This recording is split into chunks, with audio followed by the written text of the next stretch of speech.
Thank you so much for being here for this event.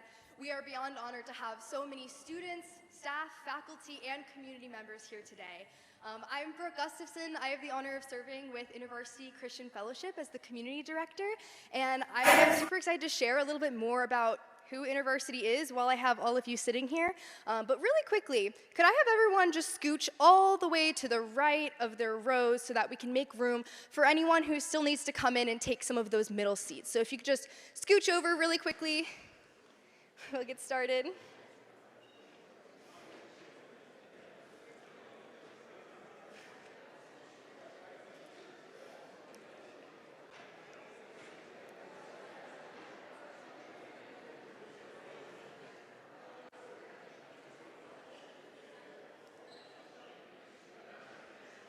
Okay, that looks amazing. Thank you so much for doing that really quickly for us. So just to give a little bit of background, what is InterVarsity? So InterVarsity is a Christian community on Elon's campus. We serve as a faith-based community where we get to connect with each other in deep relationships, laughter, friendship, growing deeper in our walks with the Lord. And so we do that through a variety of ways. We have weekly community nights on Wednesdays, 7 p.m. in Lindner 208. So if you're a student, take note, we want to see you there. We have weekly small groups per age and gender so you can dive deeper in the Word and community. And we have monthly community events and service projects so we can take what we learn from our hearts and put it into action in the community around us. So that's a little bit about what InterVarsity is, and we would love to connect with you in some sort of way. So if you are a student and you've never heard of InterVarsity before, we are so happy you're here, that you came. We want to connect with you. So please go ahead and fill out that form, even if you just scan it now and fill it out later. That way we can touch base with you, get coffee, get to know you a little better, and invite you into our community. If you're a community member, which I know a lot of you are, we have a way for you to get connected as well. So if you would like any updates on how Elon's chapter of InterVarsity is doing, we send out a semesterly newsletter. It's not a lot of commitment. It's not going to be a weekly thing for you, but we would love to be in touch so that if we do have another event like this, we can let you know. So that's a quick little newsletter sign up. You can take out your phone and scan that there. I'll also maybe have this up at the end. So before we start, I just want to give everyone a brief touch on what is apologetics. So we have a really exciting topic tonight. We're going to be talking through what is truth, why is it that we believe what we believe as Christians, right? And I know there may be people in this room who are skeptics, who are believers, or somewhere in between. So I just want to talk to you about what apologetics is. So apologetics is the thoughtful and reasoned defense of the Christian faith, engaging questions about truth, evidence, and meaning with both humility and clarity. It comes from a verse in 1 Peter 3:15 that says, "Always be prepared to give an answer to everyone who asks you, to give the reason for the hope that you have. But do this with gentleness and respect." That's a really important aspect to us as well. So I hope that gives a little more information on what apologetics is. We'd love to talk to you more about it in the future. So really briefly, I would love to thank everyone that helped make this event possible. This is a huge event, and we are so grateful to be hosting it. But there were campus security that was involved, there was faculty, so many different departments that got involved, and sponsors who made this financially possible for us. So I wanted to briefly introduce some of our sponsors to the stage to share a quick note about their organization. Some of our main sponsors were Cross Exchange and Reasons to Believe, along with InterVarsity and Cross Examine. So join me in welcoming them briefly.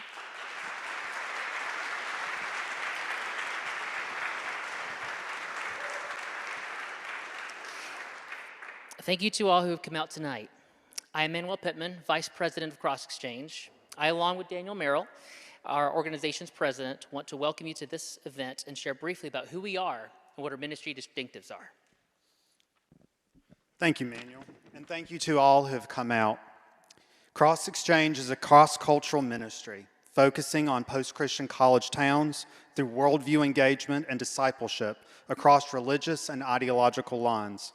By asking questions and pursuing the truth on how it impacts all areas of life, we invite the non-believer to a relationship with the eternal Logos, as it talks about in Scripture, while also publicly engaging the myth of religious neutrality in the public square of ideas against all non-Christian religious ground motives in society.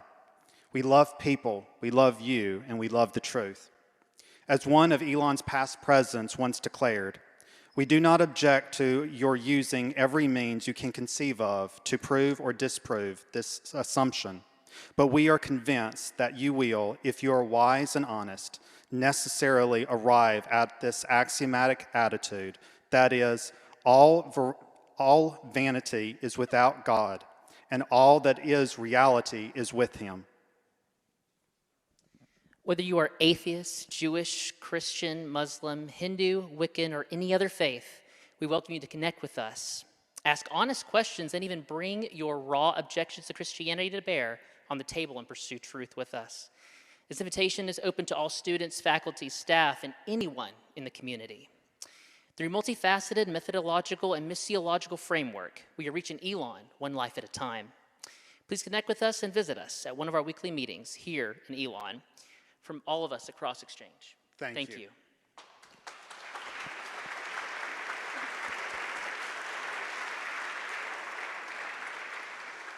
That was great, thank you. All right, so really quickly have some house rules and then I will pass it along to who we're really here for.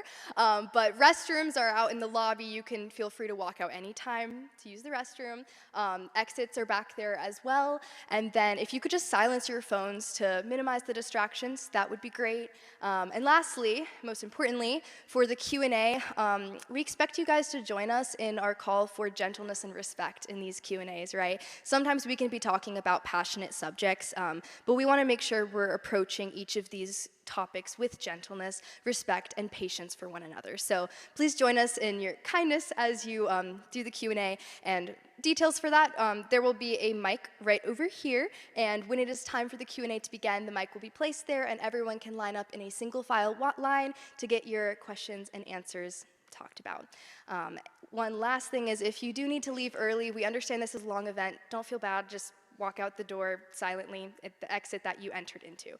So yeah, that's it for house rules. And lastly, I'd like to welcome Frank Turek. He said his mom isn't here, so he doesn't need to give the full bio, but I will give a brief bio. Frank Turek is a Christian apologist, author, and speaker. He attended George Washington University and Southern Evangelical Seminary for his doctorate, and he is the founder and president of crossexamined.org. I'm sure he'll share the rest, but please join me in giving a warm Elon welcome to Dr. Frank Turek.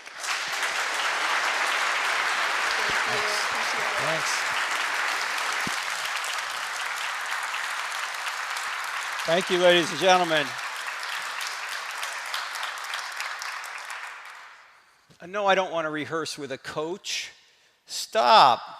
That's PowerPoint. Sorry. I want this. Ladies and gentlemen, why are you here? I don't mean why are you here at Elon tonight. Why are you here on Earth? What is the purpose of your life? This is the interactive portion of the program. Why do we even exist? To bring glory to God. Why do we think that's true? Where does it say that? And that's assuming the Bible's true. 1 Corinthians 10 says what? Okay, but why do we think 1 Corinthians 10 is true? I mean, why? Why are we here?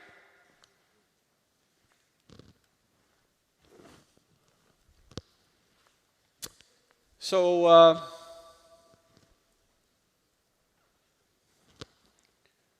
5 months ago today,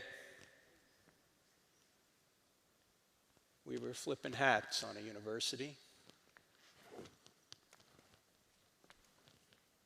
And 15 minutes later, he was dead. Any purpose to this life? Why did the killer kill him? What purpose did he have? Is anybody really right or wrong? Or is everything just a matter of opinion? Some people like shooting people in the neck. Other people say that's wrong. If there is no God, how do you say one is really right and the other is really wrong? Do you realize that everyone you love will die Everything you build will crumble. Everything you say will be forgotten. Everything you do will come to nothing. You and your identity will die and vanish unless the resurrection is true. Do you realize if there is no resurrection, nothing we do here ultimately matters? Oh, we can have it matter for ourselves for a short period of time, but nothing ultimately matters. It doesn't matter if you live like a murderer or a saint if there is no resurrection. If we're all going to wind up as just dead molecules, what's the point?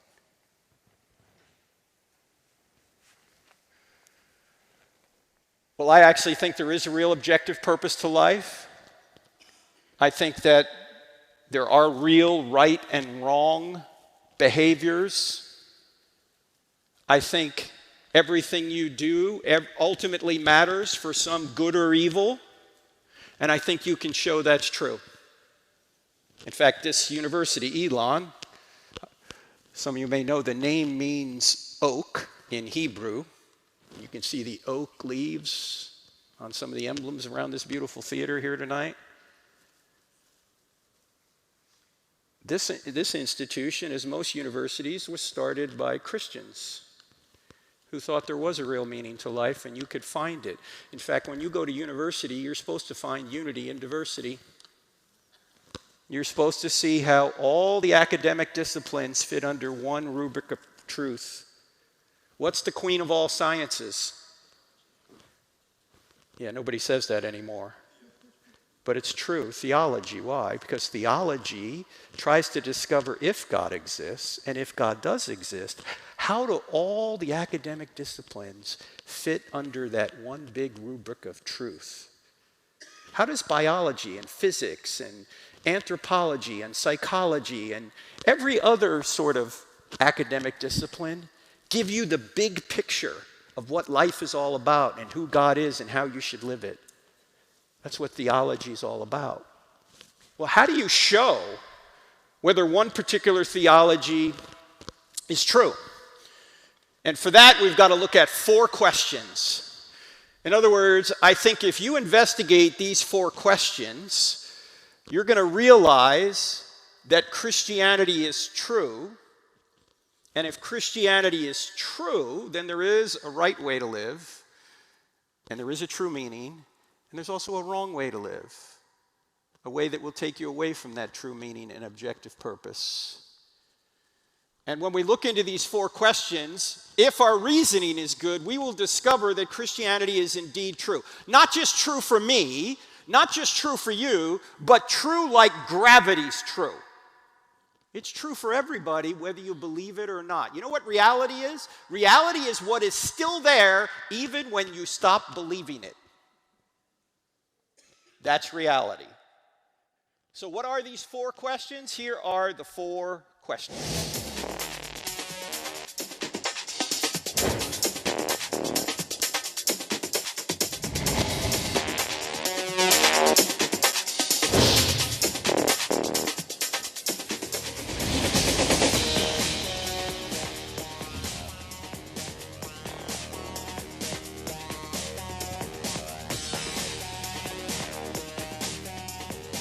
Now that is some pretty grooving music, isn't it? Yeah, that's actually from our TV show, which is on every Wednesday nights on DirecTV channel 378. It's also on some other stations around the country. We're on radio every Saturday morning, but radio doesn't matter anymore, right? It's a podcast. You can listen to the I Don't Have Enough Faith to Be an Atheist podcast twice a week. We actually do 2 of them.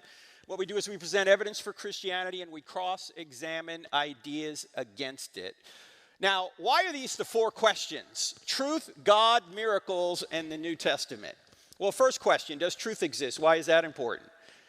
Well, you hear people saying there's no truth. You got your truth, I got my truth. All truth is relative. Ladies and gentlemen, if there is no truth, then Christianity can't be true. But if there is no truth, atheism can't be true. Or Buddhism, or Islam, or make up your own religion. None of it can be true. Now, we're going to spend some time on this tonight because it's the postmodern mindset that says there is no truth. Well, ladies and gentlemen, if there was no truth, would you even be here at Elon? I mean, what are you here to learn? Are you here to learn opinions or truth? Right. And if there was no truth, could you ever catch someone in a lie? No, lies presuppose truth, right? So we're going to deal with that question tonight. Second question, does God exist? Christianity can't be true if there's no God. If there's no God, Christianity's false, as other religions are that believe in God. Tomorrow night at NC State, we're going to spend more time on the God question. We can't cover all these tonight. We're going to spend time on the God question and see that there's really good evidence that a God beyond the universe who created and supports or sustains the universe actually does exist. Third question, are miracles possible? Christianity can't be true if miracles are not possible. And in today's modern university, most people think miracles are not possible. But actually, I think the greatest miracle of all, we have very good evidence for. In fact, it's a miracle in the Bible. Does anyone know what the greatest miracle in the Bible is? Yeah, it's not the resurrection. The resurrection's easy compared to the greatest miracle. The greatest miracle in the Bible is the first verse. In the beginning, God created the heavens and the earth. If that verse is true, ladies and gentlemen, every other verse is at least possible, right? I mean, if God can create the whole universe out of nothing, can he walk on water? Can he part the Red Sea? Can he raise Jesus from the dead? He can do any of these things if he can create the whole universe out of nothing. Well, the evidence shows that the universe did have a beginning, and even atheists are admitting the data for the first verse. They, of course, don't believe it's God, but what else could it be? Maybe we'll mention that toward the end of this presentation. Then the key question, is the New Testament true, particularly with regard to the resurrection? Because the whole of Christianity stands or falls on that one event. If Jesus rose from the dead, game over, Christianity's true. If Jesus didn't rise from the dead, game over, it's false. You might as well sleep in on Sunday and do what you want the rest of the week, because if Jesus hasn't risen from the dead, your faith, as Paul wrote to the church at Corinth, is in vain if you're a Christian. In other words, Christianity is a worldview that you can investigate and discover whether or not it's really true, because you can investigate historical events and see if they really happened. It's not just someone's philosophy. You can see if this really did occur. And then if Christianity is true because of the resurrection, then you can go through and see that the Bible is indeed the Word of God. Now, we can't cover this all tonight. It's all in the book. But some may say, why believe in the Bible if Jesus rose from the dead? Because if Jesus really did predict and accomplish his own resurrection from the dead, then he's God, and whatever God teaches is true. Jesus taught the entire Old Testament as the Word of God, and he promised the New Testament. You say, why trust Jesus? Look, I just have a personal policy. If somebody predicts and accomplishes his own resurrection from the dead, I just trust whatever the guy says, okay? So that's kind of the big picture to all this. And we're not going to be able to cover them all in detail here, but I want to start right here at point 1, and it is, does truth exist? Are you guys ready to go? Hey, Phoenix, can you arise from the ashes and actually be here? Okay. Are you guys ready to go? All right, we're going to start talking about truth. And whenever you start talking about truth, you always have to start with Jack Nicholson. Right? Because Tom Cruise had him on the witness stand, and he said to him, "Colonel, I want the truth." And Nicholson said,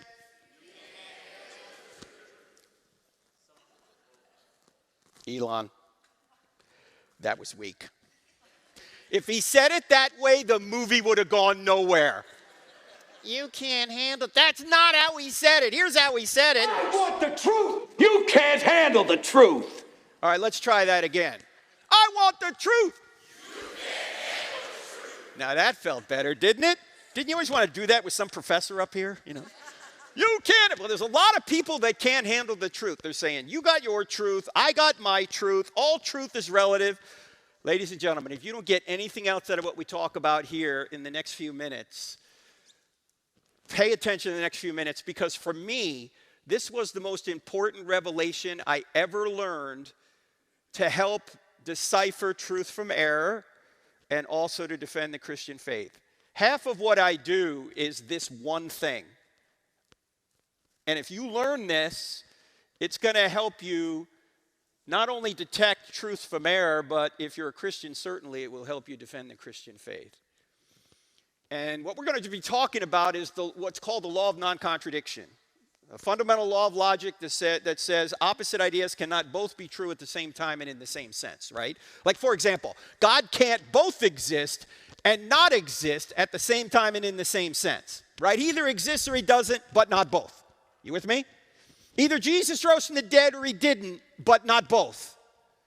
Law of non-contradiction. The problem is, most of us, although we intuitively know this, we've never been taught it because we've never had a course in logic. How many people in here have had a real course in logic? Can I see your hands, please? All right, see these people with their hands up? These are the homeschoolers. There they are, right there. You see? We don't teach logic in public school anymore. Instead of teaching kids how to think, we're teaching them what to feel. And that can be dangerous because if you follow your feelings without reason or moral restraint, you're going to wind up in a very dark place where you're hurting yourself and you're hurting others. You can't just follow every impulse. You've got to follow the truth. And one way of discovering the truth is to know what the law of non-contradiction is and then apply it. And we're going to apply the law of non-contradiction by example. Suppose someone were to come up to you and say, there is no truth. You should ask that person a question. What should the question be? Yeah, if somebody says there is no truth, you want to say, is that true? Is it true that there is no truth? Because if it's true that there is no truth, the claim there is no truth can't be true, but it claims to be true. Did I say that right? Can everybody see this is a self-defeating or self-contradictory statement? Because this statement claims to be true, at the same time it claims there are no truths. It would be like if I said I can't speak a word in English. What would you say to me? Hey, you're using English to say it, all right? This is applying the law of non-contradiction. How do you apply the law of non-contradiction? You turn the claim on itself. So if somebody says there is no truth, you ask a question by saying, is that true? And what we're going to do is do a number of these. What happened to my...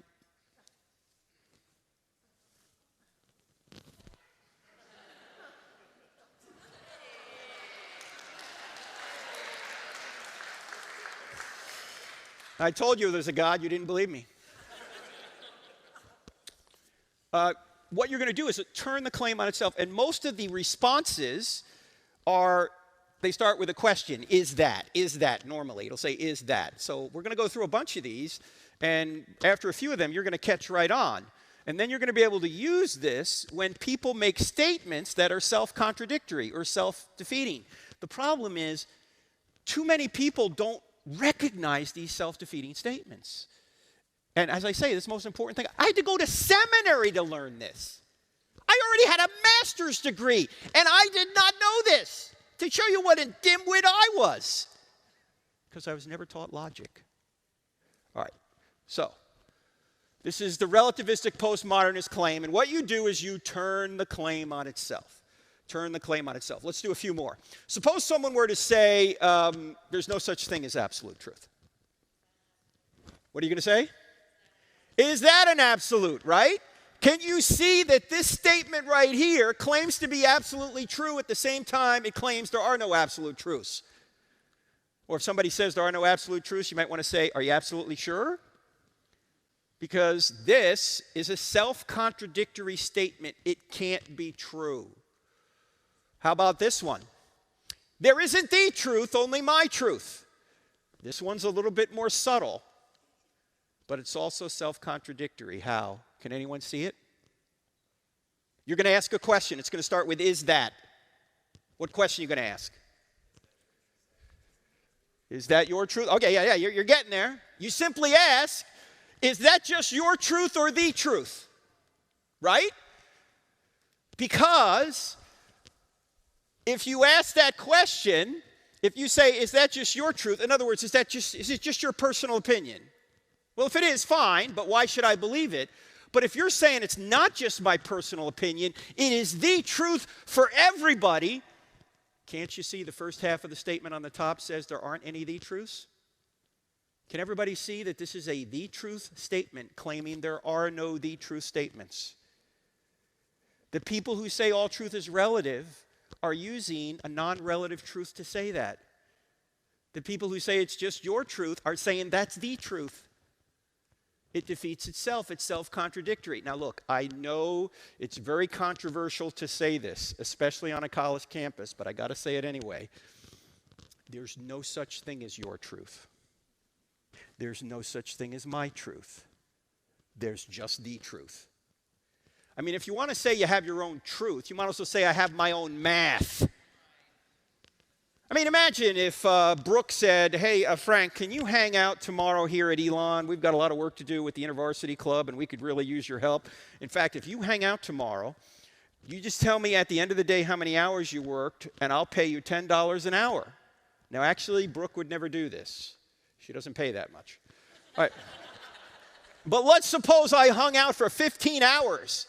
And I'm done, and she says, okay, what do I owe you? I say, okay, $10 an hour times 15 hours, you owe me $150,000. She's going to say, $150,000? I owe you $150,000. And I go, oh, no, you don't understand. I have my own math. She's going to say, you're crazy. There's not my math or your math. There's just math. Now, parents, I'm not talking about the kind of math your kid brings home and you go, hey, this isn't my math. No, I'm not talking about that, all right? There's one answer to a math problem. It's not my answer or your answer. It's the answer. By the way, see if I have my own math is going to work with the IRS. I don't think it's going to add up with them, right? Oh, sorry, I added up my income wrong, but that's because I have my own math. They're going to say, we're going to do the math on you and you're going away to the penitentiary for several years. No. There's not my truth or your truth. There's not my math or your math. There's just the math. There's just the truth. Now, we may have different opinions as to what that truth is, but the truth really exists whether we know it or not. You know, Bertrand Russell, many years ago, a famous atheist, said something about a teapot actually orbiting the earth. Can you disprove there's a teapot orbiting the earth? No, I can't. But either there is one or there isn't, right? Whether I know it or not is another question. One is a matter of epistemology. How do I know the truth? Another is a matter of ontology. Does the thing I'm trying to know actually exist? I'm just saying there's truth out there. So, this is a related one. It's true for you, but not for me. You've probably heard people say, well, Christianity's true for you, but Buddhism's true for me. What do you say to that? This is also self-defeating. It's just a little bit more subtle. But if you start with is that, you can see the problem. If somebody says it's true for you but not for me, you can say, hey, is that true for everybody? Is true for you but not for me true for everybody? Because it's true for you but not for me is true for everybody, then true for you but not for me can't be true because it's true for everybody. Did I say that right? I know that can give you intellectual constipation if you think about it long enough. But that's because this is a self-defeating statement. Actually, there's a more fun way of dealing with this. If somebody says it's true for you but not for me, try that the next time you get pulled over. One of these great policemen pulls you over here on campus. You're going 50 and a 25.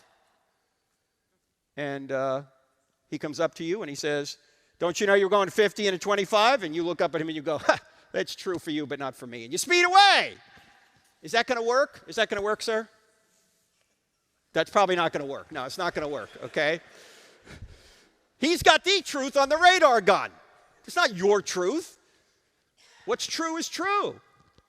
Actually, it's true for you but not for me is something that people often say when they think, well, you know, you got your religion, I got my religion, and you just have faith and I have faith, and Christianity is all about blind faith. No, Christianity is not about blind faith, ladies and gentlemen. Christianity believes that you should get evidence for what you believe in. In fact, there's a difference between belief that and belief in. What's belief that? Belief that is getting evidence that God exists, that Jesus rose from the dead, that the Bible writers are reliable in telling you the truth about what happened, and even the non-Christian sources that do that. But all the belief that in the world won't get your moral transgressions forgiven. For that, you got to go from belief that to belief in. There's a difference. In fact, James, the half-brother of Jesus, who wrote that little book in the New Testament called, man, you guys are sharp tonight. James says, even the demons believe that God exists, but they tremble. Do you know that if God exists, and if demons exist, that demons know that God exists better than we do? You know, they're in the spiritual realm. But James says they know it, but they don't trust in the Savior. There's a difference between belief that and belief in. Belief that is just of the head. Belief in is not only of the head, but of the heart. We know this in relationships, by the way. When I first met my wife 40 years ago, I got evidence that she would be a good wife, but all the evidence in the world didn't make her my wife. I had to take a step of trust in her to ask her to be my wife. And in a momentary lapse of judgment, she said yes. That's the difference between belief that and belief in. And just 2 days ago, we hit 40 years. Yeah, that's right. 2 days ago. And the same thing is true when it comes to believing in anything. You can know something's true and not trust in it. You can know it. Like when you get on an airplane. A lot of people are scared to death to get on an airplane. You know that? Scared to death. But when you get on an airplane, you're going from belief that to what? Belief in. How about this? You hear this quite a bit. There's no truth in anything but science, especially popular on the university. But if you turn the claim on itself, what question are you going to ask back? What's that? Can science prove that? Yes, very close. You could say, is that a scientific truth? Can you go in the laboratory and prove this claim up here? No, that's a philosophical claim. You can't prove that by science. That's a statement about science. That's not a statement of science. In fact, if you think about this, most of what you know has nothing to do with science. Right? Science is just a method we use to discover cause and effect relationships. But you don't say, no, you love somebody because of science. Honey, do you love me? Yeah. Why? I don't know. Let's run an experiment. No. All right? Most of what the laws of logic, the laws of mathematics, you can't prove them by science. You need them in order to do science. History, you don't learn much of it by science. There's some forensic history you can look at scientifically, but most of history you know either by eyewitness testimony or archaeology. It's not science. You could say it's an historical science, but it's not the kind of repeatable science in the laboratory. If you had to learn everything by science, you couldn't even believe in your own birth, because you can't go in the laboratory and repeat it. Your own history of your own life, you can't scientifically prove. You know it by your own experience or by the experience of others that give you testimony. So while science is an important way of discovering truth, it's not the only way of discovering truth. In fact, science actually doesn't say anything. Scientists say things. Science, you ever hear people say, oh, science says this, or science says that? No, science doesn't say a word. Scientists say things. And sometimes scientists, you say, wait, Frank, what do you mean? Look, all data needs to be gathered, and all data needs to be interpreted, and who does that? Scientists do that. Now, sometimes scientists have good data, and they interpret it properly, so you get good advice. But sometimes they don't have good data, and therefore they don't interpret it properly, and you get bad advice. Or sometimes they have good data and don't interpret it properly, you're still going to get bad advice. I mean, why was there so much conflict during the COVID years? People say, follow the science. Whose science? Which science? It was hard to figure out who was telling the truth, wasn't it? Because there were so many conflicting voices out there. So, science doesn't say a word. Scientists say things. By the way, this is the core of the dispute between, say, Christians and atheists over three questions. Where did the universe come from? Where did first life come from? And where did subsequent life forms come from? Christians and atheists aren't arguing over how technology works, right? We don't have different theories on how cell phones work or air conditioning works. Or, that's a repeatable science you can go in the laboratory and all agree on. But the origin questions, where did the universe come from, first life and subsequent life? Those are all forensic historical questions. And there's disagreement. Now, the Christians are open to the two types of possible causes. What are the two types of causes? Only one of two causes that could have caused, say, the universe. Either a natural cause or a supernatural intelligent cause. Turns out that all of nature was created. That's what the evidence shows. If all of nature was created, what could have created nature? Only something beyond nature. How about the first life? Could non-living chemicals come together without intelligence and create life? All our evidence says no, and there's also evidence that it has intelligence behind it, like a DNA string of letters that mimics a software program. I don't know about you. Whenever I see a program, I always know there's a programmer.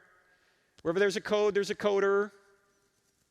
Wherever there's a message, there's always a mind behind it. But atheists often rule out one of the two types of causes. It's either a natural or intelligent cause. They often rule out intelligent causes before they look at the evidence. Why do they always therefore conclude it's a natural cause? Because that's the only one they'll consider. They philosophically ruled out. This is called the philosophy of science. And it dictates how people often interpret the evidence.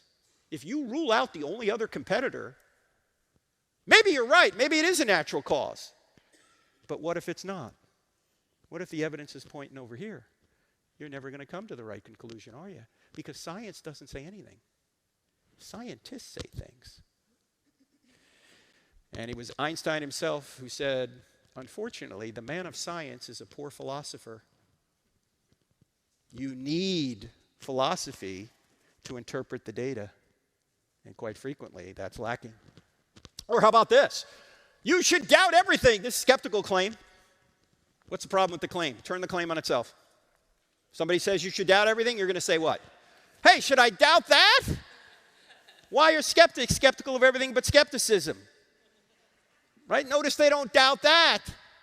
Now let me ask you guys a question in here. How many people in here, regardless of what you believe, Christian, atheist, anywhere in between, how many people in here sometimes doubt that what you believe about God is true?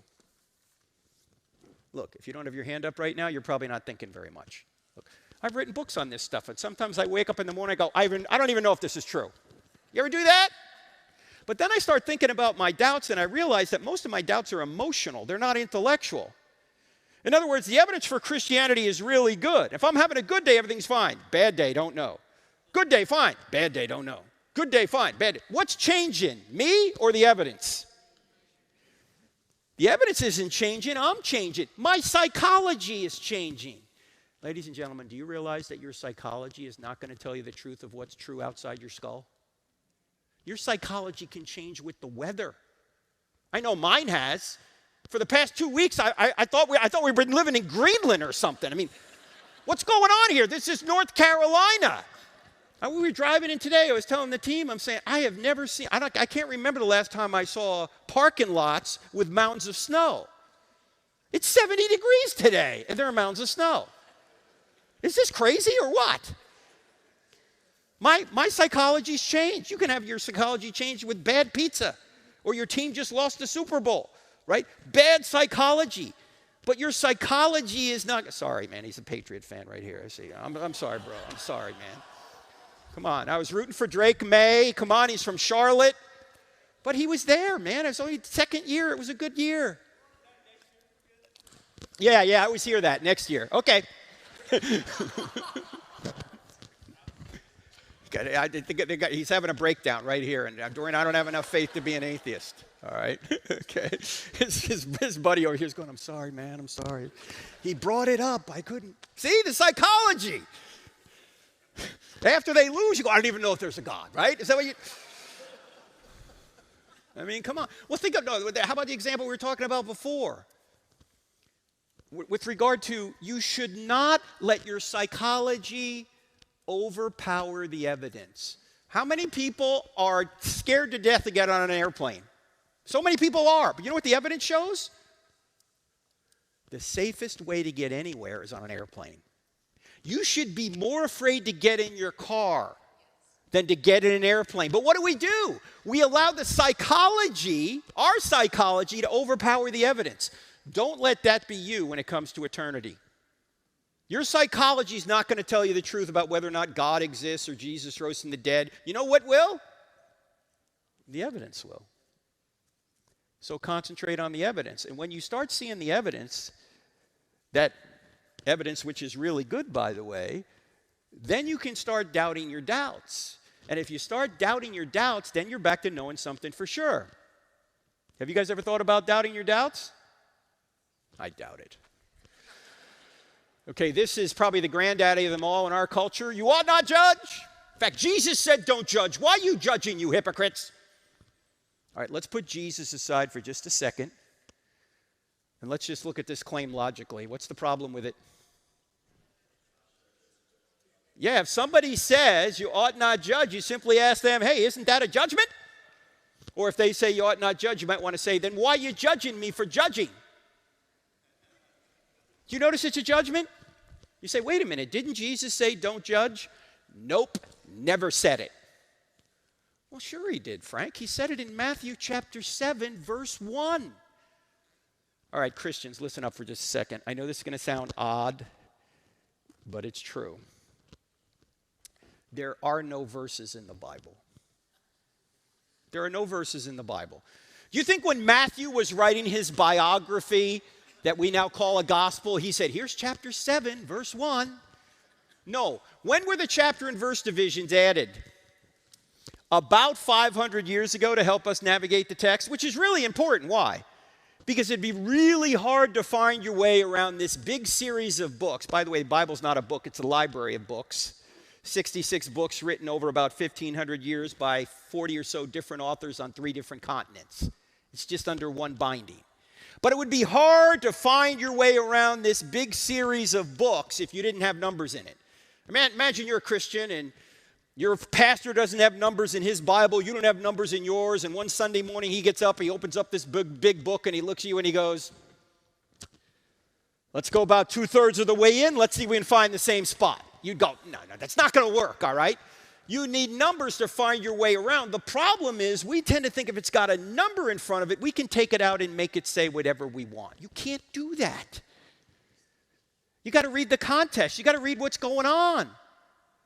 Now, in fact, some of you are going to hate me for this, but I don't care. I leave in about an hour. All right? This is why you should never say Jeremiah 29:11 is a promise to you. What's Jeremiah 29? Oh, good. Good. We got some seminary students in here. You know, what's Jeremiah 20? You know Jeremiah 29:11. Oh, the plans I have for you, plans to prosper you, plans to give you hope in a future. Is this a promise to 21st century Christians living in North Carolina? No, who is that a promise to? In context. Yeah, it's a promise to the exiles in 586 BC who were taken out of Judah, the southern kingdom, by the Babylonian dictator Nebuchadnezzar. He came down to Judah. He took them all the way to Babylon, modern-day Iraq, and God, through the prophet Jeremiah, was telling those people in exile that 70 years from that point, he would bring them back into the land and prosper them. And by the way, it happened in 516 BC. They went back into the land and began to rebuild the temple. But it is not a promise to 21st century Christians. When I hear Christians saying, I'm claiming Jeremiah 29:11 for me, I say, why don't you claim Jeremiah 44:11 for you? What's Jeremiah 44:11? Jeremiah 44:11 is what God told the exiles who went to Egypt. And he warned them, don't go to Egypt. Same year, 586 BC. You know what Jeremiah 44:11 says? It says, I will destroy you and all Judah. You don't see that stitched into a pillow. You don't see that on a coffee mug. You don't see that on a birthday card, happy birthday. I will destroy you and all Judah. That is so sweet, Grandma. Thank you so much. No, We're taking stuff out of context. No wonder why the world thinks Christians are idiots. The Bible's not a book of fortunes. You don't just pick it open, pop it open to a page and go, I'm claiming that verse for myself. You wouldn't do that if somebody wrote a long email to somebody else and you just took a phrase out of it and said, that's for me. What are you doing? By the way, the same thing is true in Matthew chapter 7, verse 1. Does Jesus stop right there after he says, judge not? No, what does he say? Judge not, lest you be judged. By the same standard you judge others, you'll be judged by that standard. So before you try and take the speck out of your brother's eye, you hypocrite, notice that's a judgment, you hypocrite. Take the log out of your own eye first, then you'll be better able to help your brother. And then he goes on to say, don't cast your pearls before swine, which requires a whole nother series of judgments. Is Jesus telling us not to judge? No, he's telling us to take the speck out of our brother's eye. That involves making a judgment. He's simply saying, get that problem out of your life first so you can better help your brother. So this is not a command not to judge. It's actually a command on how to judge. Don't judge hypocritically. If you've got that problem, fix it, then go help your brother. But it would be completely ridiculous to say don't make judgments. Why? Number one, it's a judgment itself. Number two, you'd be dead already if you didn't make judgments. You made 100 judgments just getting over here tonight. Now you're going, this was a bad judgment. This guy's crazy. What's going on? No, everybody makes judgments. Atheists make judgments. They judge there's no God. They judge Jesus didn't rise from the dead. They judge there is no objective meaning or purpose to life. When you die, you're just going to become worm food. It's over. It's hopeless. Have a nice day. These are all judgments, ladies and gentlemen. The question isn't whether or not you can make judgments. The question is, are your judgments true? I will say this. Jesus did save a very stern rebuke for people who were judgmental. And who were the judgmental ones in his day? Pharisees. And who were the Pharisees? They were the religious and political leaders of Israel. Some of them were on the Sanhedrin, the Jewish ruling council that set laws and interpreted laws as judges. They were the politicians. And Jesus went after these people. Are you telling me Jesus got involved in politics? Yes! And by the way, he wasn't so nice doing it. In fact, if you think Jesus was a sweet guy who's never said a bad word about anyone, you have not read John chapter 2, John chapter 8, or Matthew chapter 23. What happens in John chapter 2?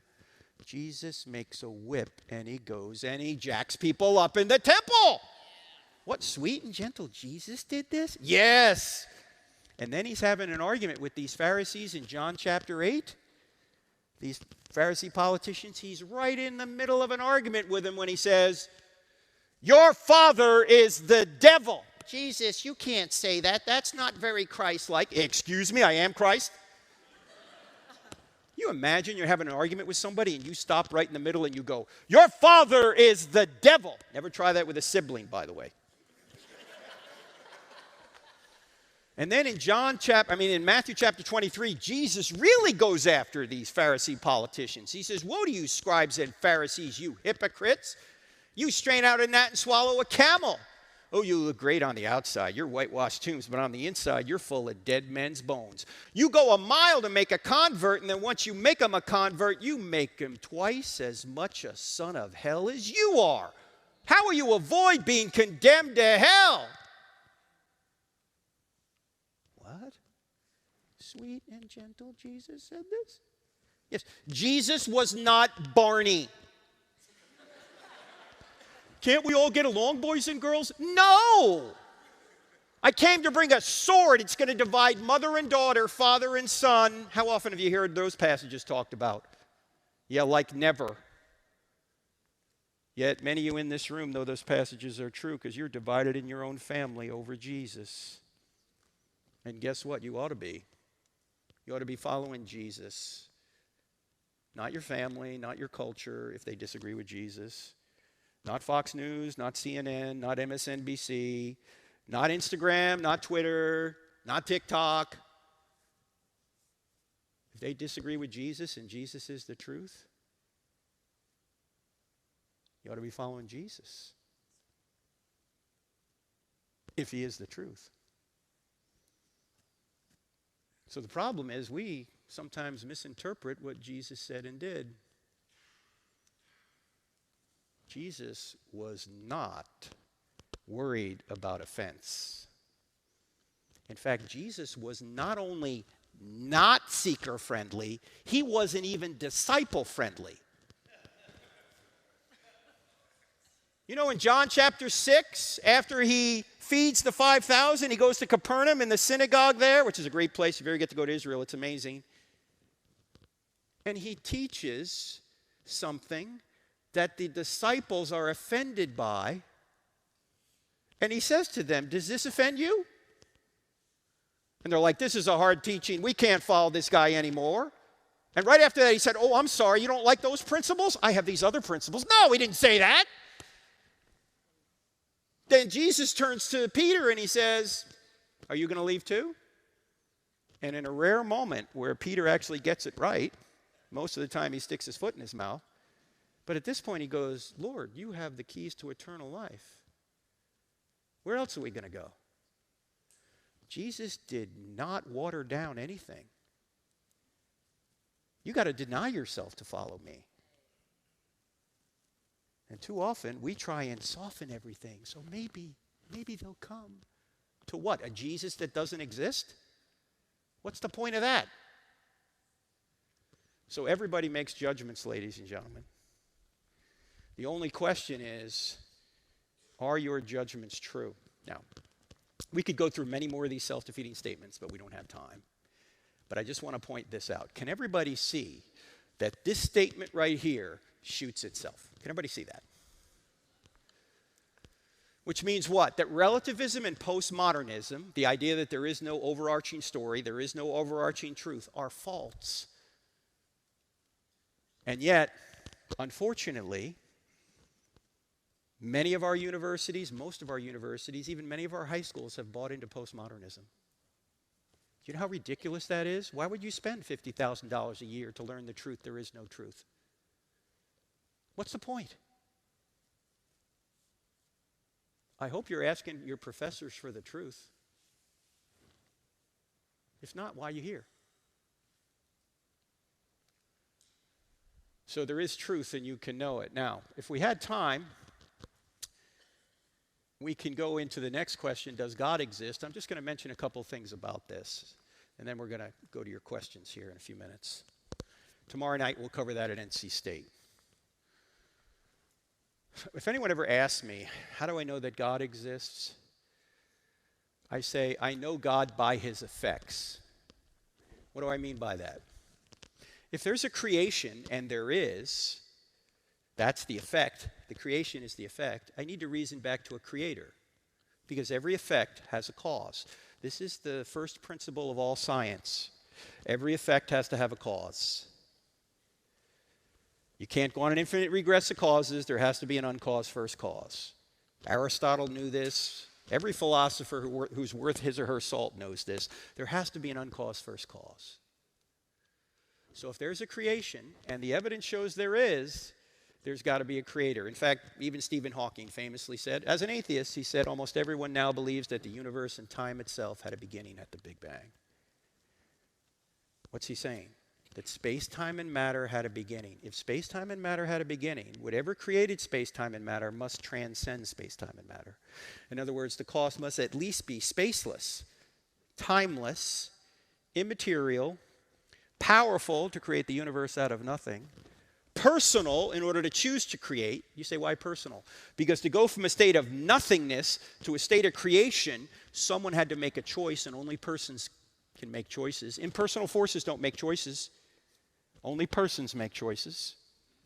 Also, the cause would have to have a mind to be able to make a choice. Ladies and gentlemen, when you think about a spaceless, timeless, immaterial, powerful, personal, intelligent cause, who do you think of? God. You say, well, how do you know it's the Christian God, Frank? We don't. Yet, this could be Allah. This could be some other theistic or deistic God. In order to discover if this is the Christian God, we have to see if there's evidence for the resurrection, which we're not going to be able to do tonight, but if you want to talk about it during the Q&A, we can. If Jesus really did rise from the dead, then we can say that the same being that walked out of the tomb 1,993 years ago is the same being in whose divine nature created the universe out of nothing. You need that historical information to know that. There's no scientific argument to get you all the way to Jesus. But you have 6 attributes from one argument. This is called the cosmological argument. 6 attributes which could be the God of the Bible. So if there's a creation, there's got to be a creator. If there's design in the universe and design in life, there's got to be a designer. Let me just give you one example of this. Scientists have discovered something called fine-tuning, that the universe is supremely fine-tuned for life. If you were to change any one of a number of factors virtually imperceptibly about our universe, we wouldn't exist. I'm just going to give you one out of dozens of these. Scientists have discovered that the gravitational force is fine-tuned to 1 in 10 to the 40th power compared to the strong nuclear force. What's 1 in 10 to the 40th power?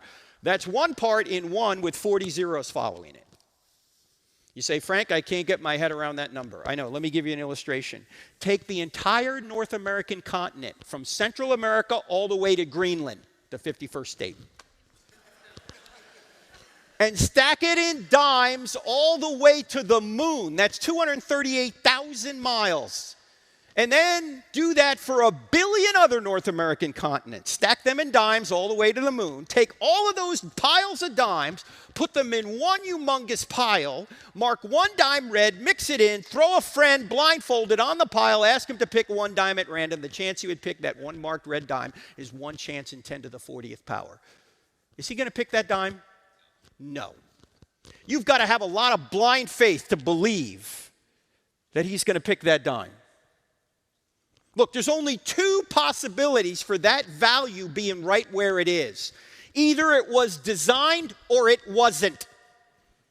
What makes more sense? It was designed. Life is designed as well. In other words, you're reasoning from an effect, the fine-tuning of the universe or the fine-tuning of life, back to a cause, a designer.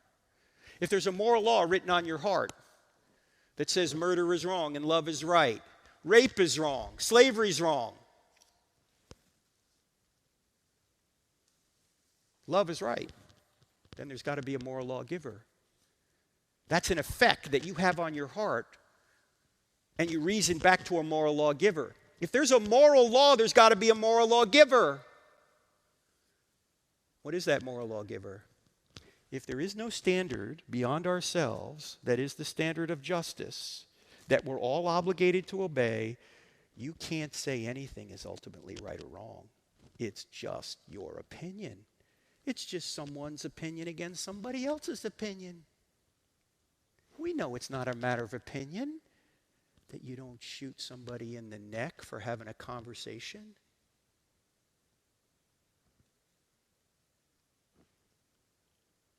That's really wrong. If it's really wrong, there must be a standard that's really right that we're obligated to obey. If you have the ability to reason, to truths outside your skull, there's these laws of logic, and this universe is mathematically describable. And you can write stuff on a chalkboard in an equation, and it tells you the truth about what's out there. What could have caused that? What could have caused that effect? A mind. There's a great mind out there that set up this universe and sustains this universe. And the laws of logic and the laws of mathematics and your ability to reason. In fact, your mind is made in the image of the great mind. That's why you can know truth.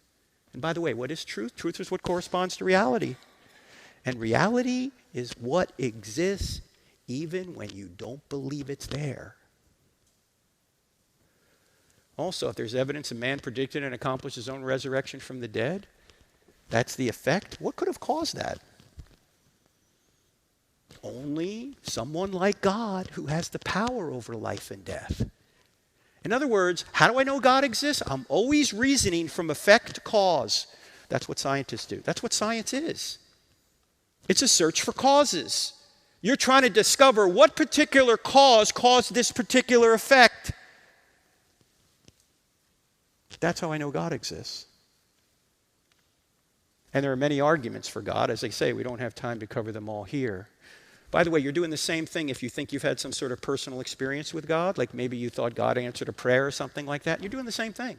You're saying the answered prayer is the effect, and you're reasoning back to the cause.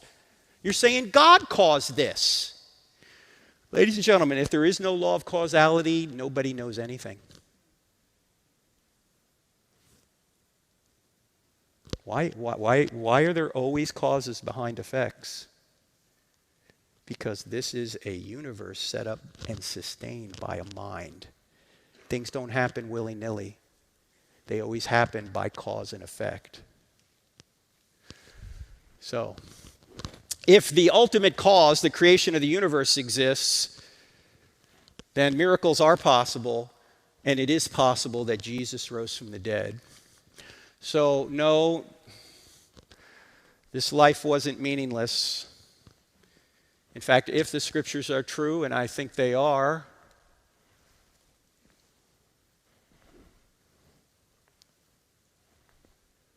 the purpose of life is what Jesus said when he was praying for us. In John 17, he's praying for people that would come after him and his apostles, and he says that this is eternal life, that they, meaning us, may know you, God the Father, and Jesus Christ whom you've sent. The purpose of life is to know God through Jesus, and then when you add the Great Commission in there, to make this truth known. The purpose of life is to know God and to make him known. Now, there's a lot to unpack from that, but that's why all of us are here. That's what Charlie was doing with his life. He wanted people to know God through Jesus and to make him known. Erica and Charlie, when they got married, part of their planning, part of their vow was to make heaven crowded.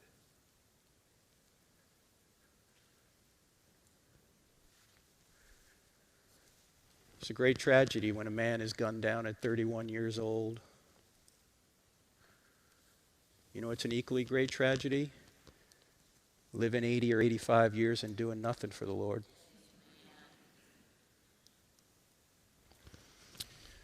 Now, some of you may say, okay, yeah, I know Charlie, I didn't agree with everything politically, and he was just too political for me. Let me ask you a question. What is this? What is it? This is the Korean Peninsula at night.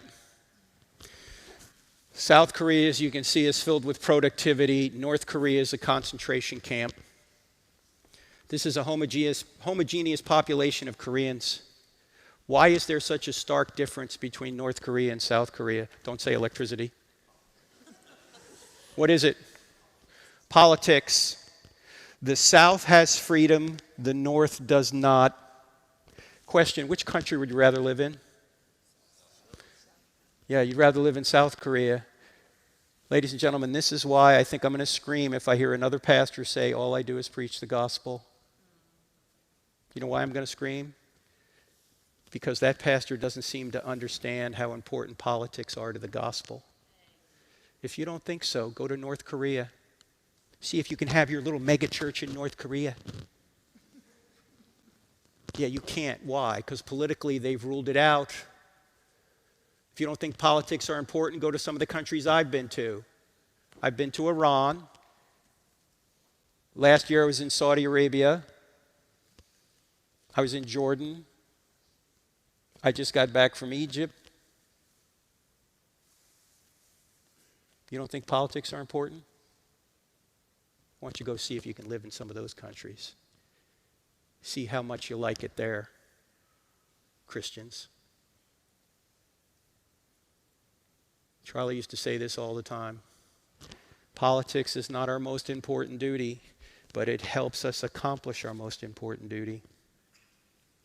If you don't have religious freedom, if you're being persecuted, it's a lot harder to preach and live the gospel. Oh, sometimes the gospel goes forth through persecution. Oh, yes, sometimes it does, sometimes it doesn't. How well do you think it's doing in North Korea? It's our duty to be salt and light, to not give up our political freedom due to negligence or our religious freedom. And whether you're a Christian or not in this room, I think you all ought to be involved in politics. Why? Because politics deals with how we live here, and that's important. And it also deals with whether or not we can even preach and tell people what the objective meaning and purpose of life is legally. We're supposed to be salt and light. We're supposed to love people. How do you love people? You put laws in place to protect innocent people from evil. That's how you do it politically. This is why James Madison, who wrote our Constitution, famously said, if men were angels, no government would be necessary. Do you realize we wouldn't need a government if we were all angels? Why do we need a government? Because we're not all angels. We're bent toward evil. It's easy to be bad, hard to be good. So we need a restraining force. That's why Paul says in Romans 13, the purpose of government is to punish wrongdoers and protect innocent people from evil. If you stop punishing wrongdoers, you know who you start punishing? Innocent people. When you don't punish evil, you wind up punishing innocent people. So we ought to be involved politically. I don't care what your worldview is. If you care about people, you ought to be involved. Is it my first duty, or if you're a Christian, your first? No. But it helps us do our first duty. And I thought Charlie was excellent in that regard. Remember, everyone you love will die. Everything you build will crumble. Everything you say will be forgotten. Everything you do will come to nothing. You and your identity will die and vanish unless the resurrection's true. Thankfully, it is true. And you can know it. So, if you really want the details, I left so much out of this presentation. I brought some books. First of all, I want to point out that all the proceeds from the sale of the books will go to feed needy children. Mine. Okay? Just so you know. Just so you know. I don't have enough faith to be an atheist. We only covered the first 2 chapters in an abbreviated way. There's a lot more to it. Some people said, Frank, the book's too long. Can it be shorter? Yeah, how about a comic book? There it is, a comic book. You can read it in 10 minutes. It goes through those 4 questions very briefly, all right? I didn't bring Stealing from God, but I do have Hollywood heroes say your favorite movies reveal God. You might be shocked to learn that the top movie franchises of the past 50 years have all stolen from the greatest story ever told. What am I talking about? Okay. All the Avengers series, Batman, Iron Man, Wonder Woman, they're all stealing from the greatest story ever told. Star Wars, even though there's a big New Age aspect in there, same kind of thing. Good versus evil, there's a hero. You can look at Harry Potter. Harry Potter? Frank, you're a Christian. Do you know that J.K. Rowling admitted she took the story right out of the Bible? Yeah. In fact, if you look at Harry Potter, he is one of the closest parallels to Jesus that you will find. That's what the book talks about. Lord of the Rings, need I say more?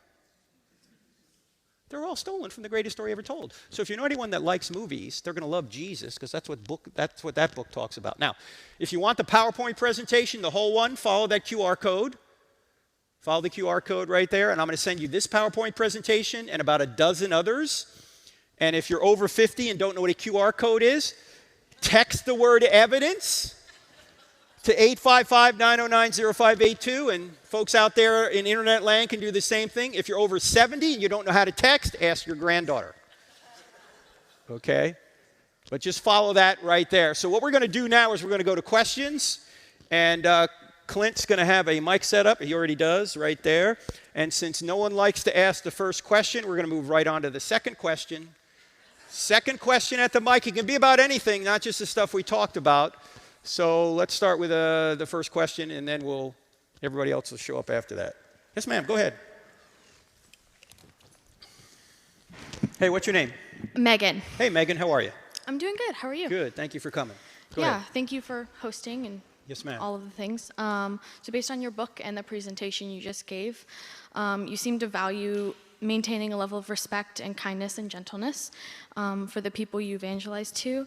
I'm agnostic and have experience talking with other Christians in varying capacities. I think the quote you used in your book, I don't have enough faith to be an atheist, actually is an excellent way of putting it. The biggest problem with Christianity is Christians. Quite a few of the Christians I've met have talked at me or even down to me rather than talking to me about their beliefs. So my question is, if you could give Christians any advice about how to share the gospel with non-Christians in a productive manner, what would it be? Oh, that's an excellent question.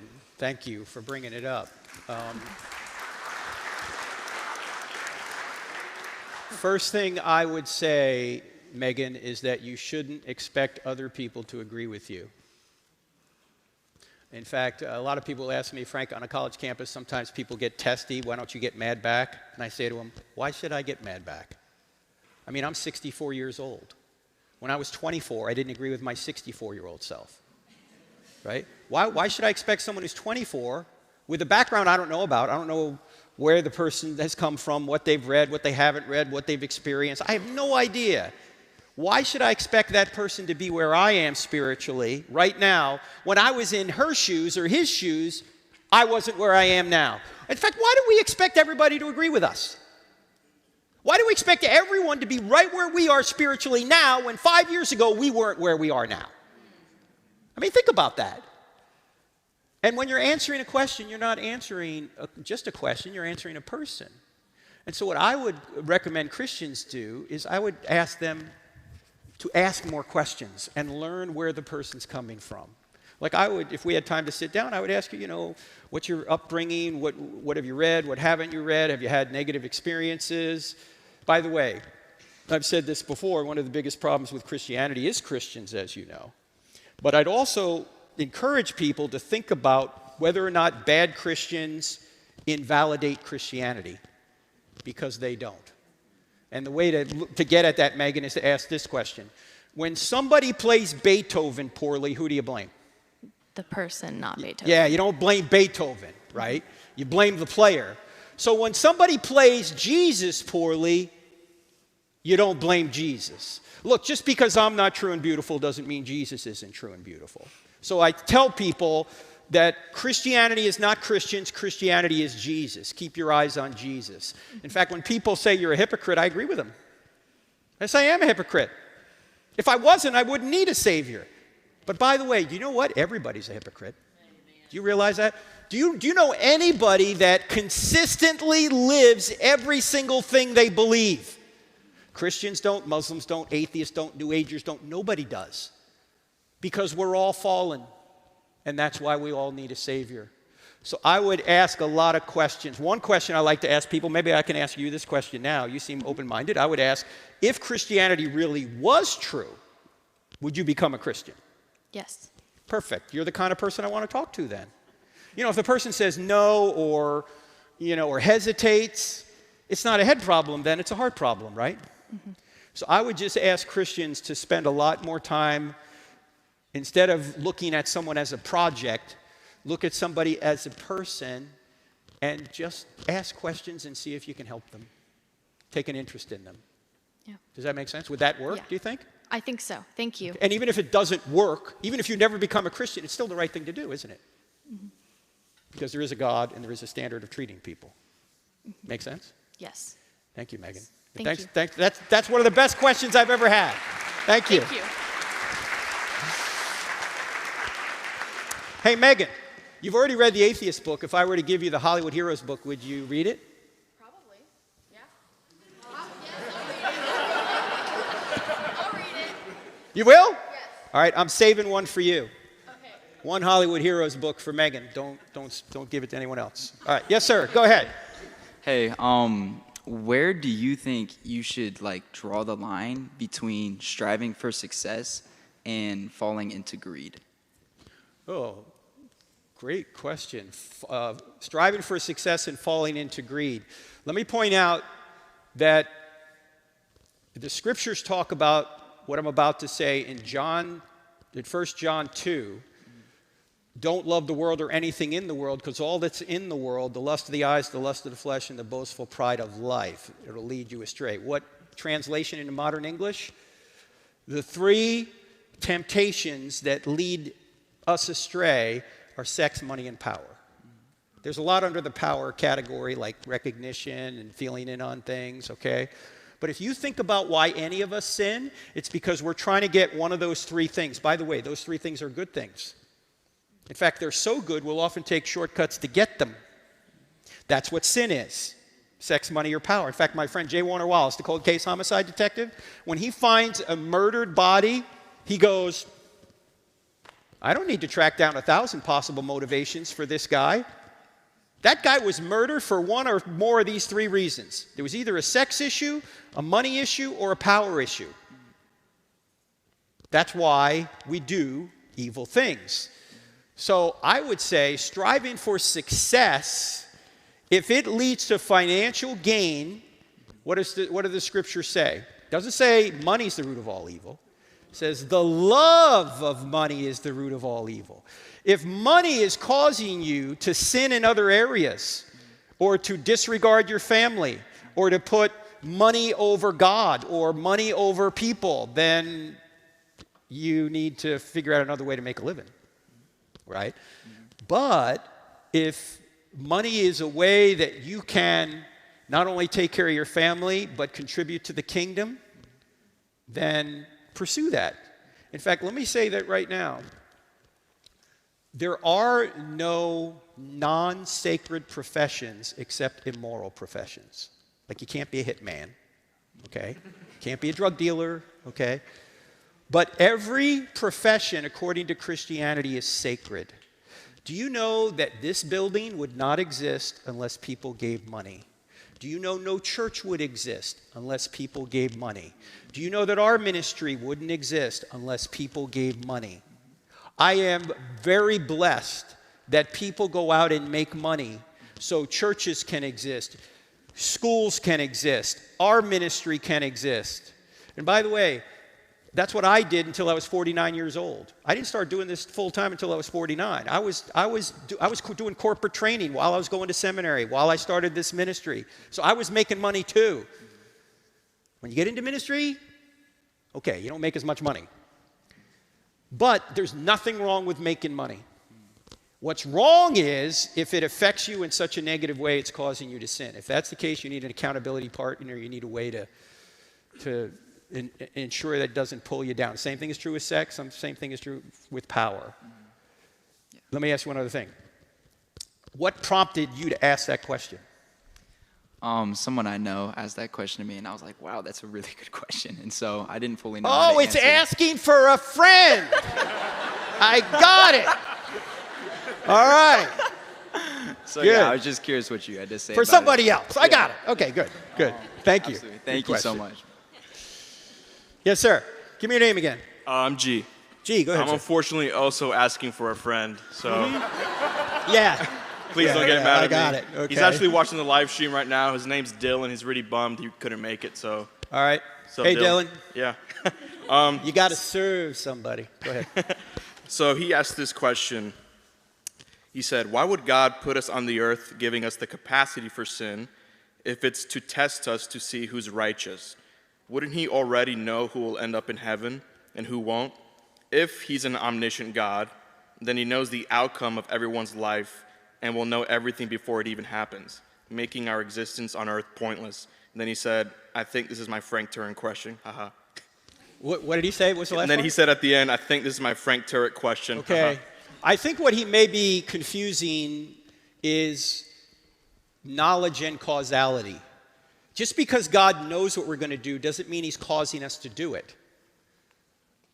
Because you can know something's going to happen and still not cause it to happen. Or you can know the sun's going to come up in the east. Are you causing it to come up in the east? No. You can know that, like we have a new granddaughter who, when she was first born, our son and daughter-in-law would put the baby down and know that sometime during the night that baby's going to wake up and want to eat, right? But because they knew that, did that mean they were causing the baby to wake up and eat? No. When God creates a universe, he knows the outcome because he's all-knowing. No matter what universe he elects to create, he knows the outcome. But because he elects to create this universe, it doesn't mean he's causing us against our will to do what we do.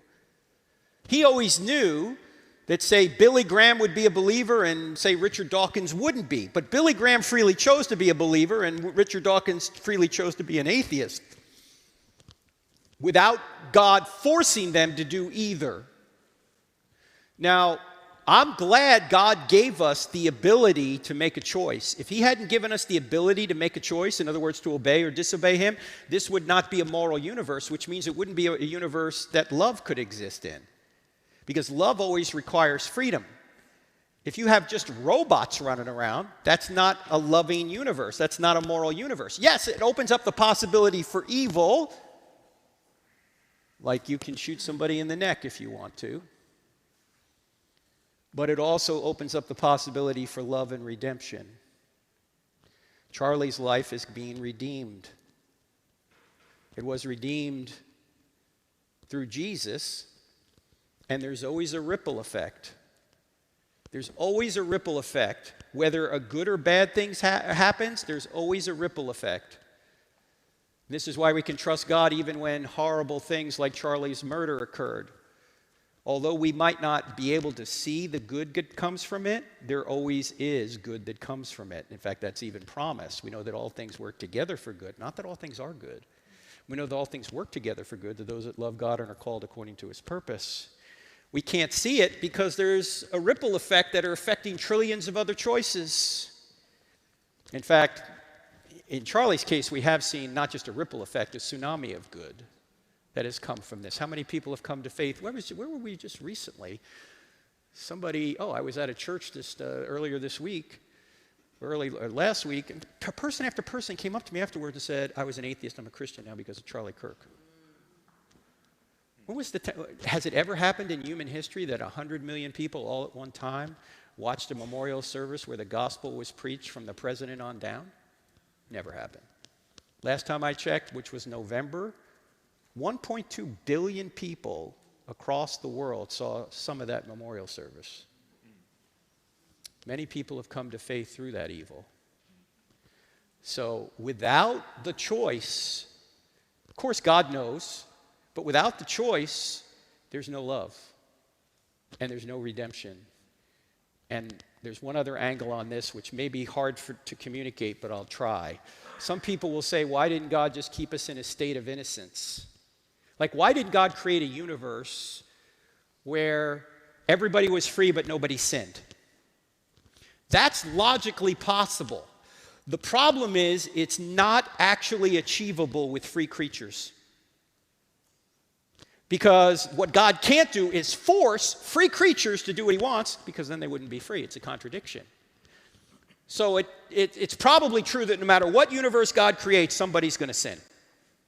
Does that mean God is obligated not to create because somebody's freely going to choose to sin? No, God can still create and redeem the ones that want to be redeemed. But he's not going to force others into heaven against their will. And why is this important? Because redemption is better than innocence. If somebody saves you from disaster, that's better in terms of your relationship with that person than if that disaster never happened. If somebody saves your life, you have a deeper relationship with that person than you ever would if that dangerous event never took place. We love Jesus more because what he did for us. Because redemption is better than innocence. And we get that by going through difficulty here. In fact, one last thing. If you know people that have never had any difficulty in their life, if you're thinking about somebody right now, maybe somebody you know who's never had any real difficulty, life's been just easy for them, I submit to you they're probably very shallow.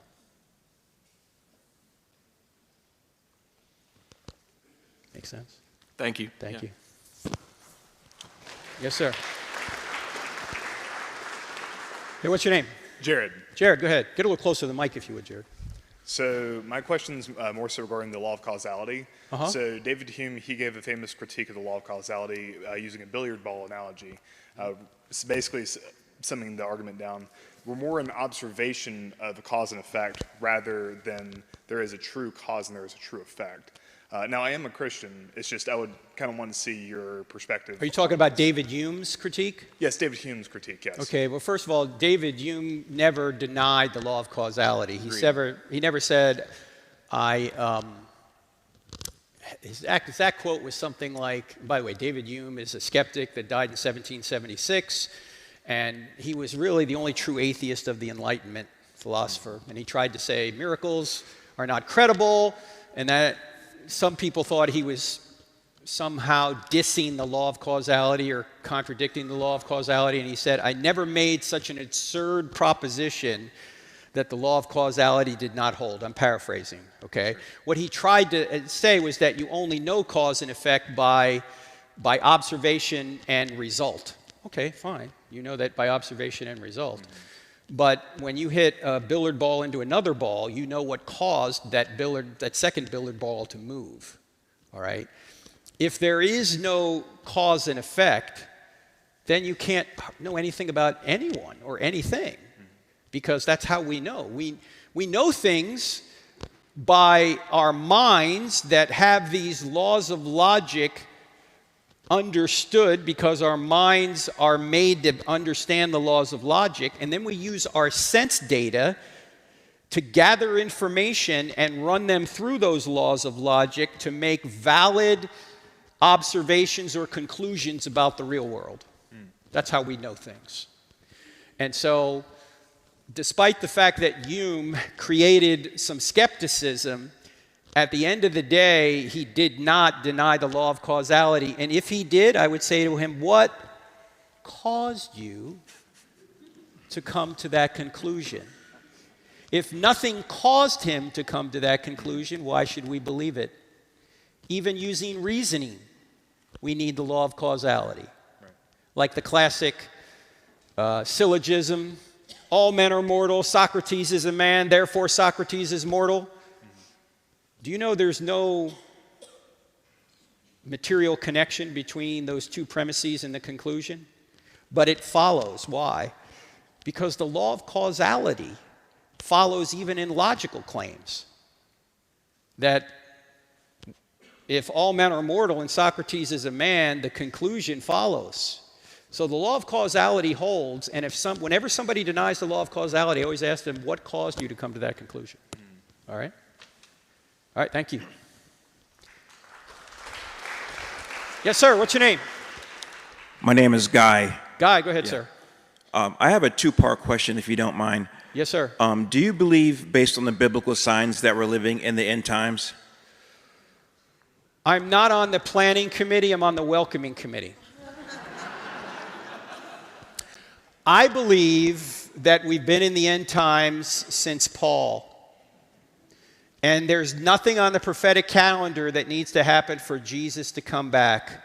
But Jesus said nobody knows the day or the hour, the time or the season. So when people start saying they know that Jesus is coming back at a particular time, I say, no, you don't. Because Jesus said, I will come like a thief in the night. Do you know in the 80s, well, first of all, in the 60s or 70s, Hal Lindsey wrote the book, Late Great Planet Earth. And he did all sorts of calculations. You know, Israel's back in the land in 1948, one generation. 1988, world's going to end by 1988. In fact, somebody wrote a book, 88 Reasons Why Christ Will Come Back in 88. Mm-hmm. And then somebody wrote in 89, 89 Reasons Why Jesus Will Come Back in 89, right? Obviously, we're still here. Okay, I think Jesus leaves his second coming veiled for a reason. Why? Suppose Jesus were to tell us, in 2034, I'm coming back. What would most of us do? I've got time. I'm going to live it up. About 2033 and a half, I'll run up the credit cards. And then I'll repent, and Jesus will take me to heaven. It's going to alter our behavior negatively. The same thing is true, by the way, in Jesus' first coming. In 1 Corinthians chapter 2, Paul says, these things were veiled, they were hidden, because if the forces of this world knew, they never would have crucified the Lord of glory. What's he saying? That the Old Testament prophecies were veiled enough so Satan couldn't figure out that the death of Jesus was actually Satan's defeat. If he knew it was Satan's defeat, he never would have instigated Jesus' murder. It's when you get the New Testament events, can you look back to the Old Testament and see how all the prophecies fit together? Now I see how Daniel 9 and Isaiah 53 and Isaiah 9 and Isaiah 7 and Micah 5:2 and all these other passages fit together. Why couldn't they see that going forward? Because they weren't meant to see it going forward. It was veiled. I think the same thing is true. I think we are in the end times, but I don't know how much longer those end times are going to last. And so we're just supposed to be ready. That's the beauty of not knowing. Just always be ready. Does that make sense, Guy? Yeah. One last question. What are your thoughts on JD Vance saying in the interview to Megyn Kelly that the president is implementing a New World Order? Did you see that? I did not. What did he mean by New World Order? He said it, he was in an interview with Megyn Kelly, and he said that the president's implementing a New World Order. If he meant that the president has changed, say, Europe's viewpoint on their own defense, I would agree with him. Okay? Because a lot of presidents prior to Trump would say, NATO, you need to pay more, and they never did. Mm-hmm. Apparently, Trump is getting them to do that. You know, as crazy as Trump is, sometimes crazy helps you. Okay? Because people don't know what you're going to do. It's unpredictable, right? Mm-hmm. Gee, he just might do it, right? This is why the Maduro raid has made just every 2-bit dictator in Latin America go, uh-oh. It could happen to me, right? So look, whenever you talk about Trump, there's always going to be different opinions. Let me just put it that way. And there's always going to be, yeah, that's okay, but that's crazy. Okay, I get that. But I think when it comes to foreign policy, Trump's approach generally has worked. There may be exceptions, but people generally know he means business. If that's what JD Vance meant, he's probably right. What do you think? I don't know. I just wanted to get your thoughts on it. But I thank you. All right, thanks, Guy. All right. Yes, sir. Go ahead. My name's Josh. I became a Christian in college and getting baptized this spring. So my question was, based on that, I'm the only Christian in my family. And I guess just based on that, how would you, just looking for some advice on how to kind of navigate that with my family, with loved ones, try to help share Jesus to them while maintaining respect and still honoring my family, specifically my mother and father? Yeah, that's a great question. And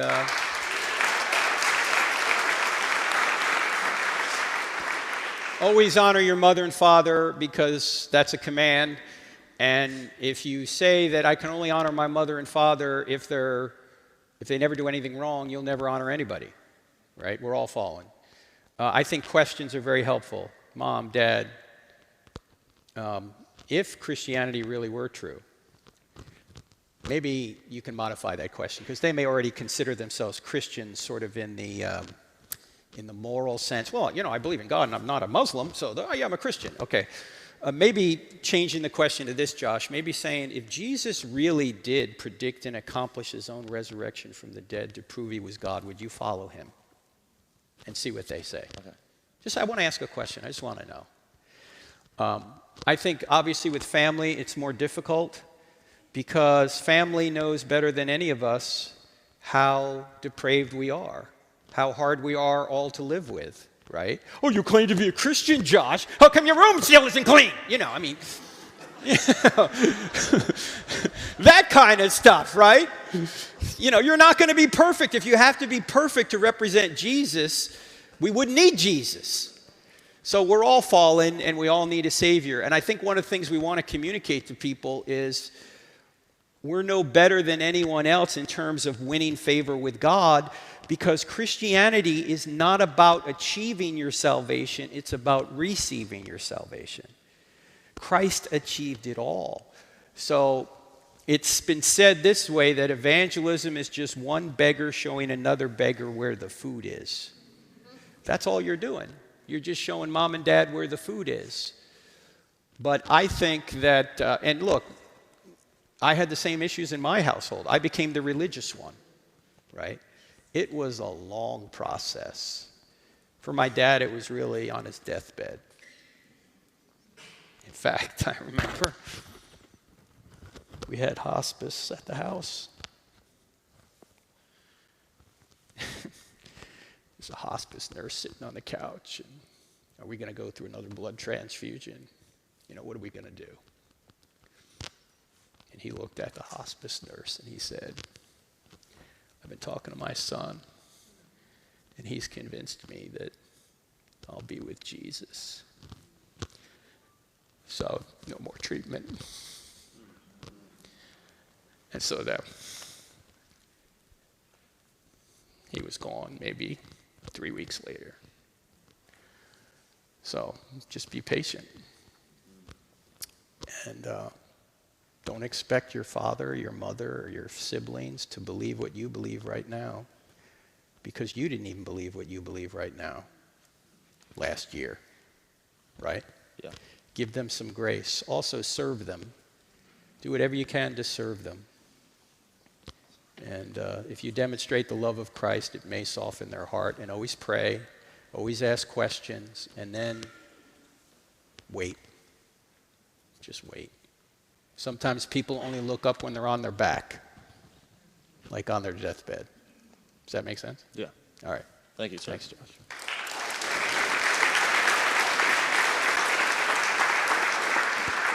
Yes, sir. What's your name? Hello, I'm Logan. Logan? Logan, yeah. Go ahead, sir.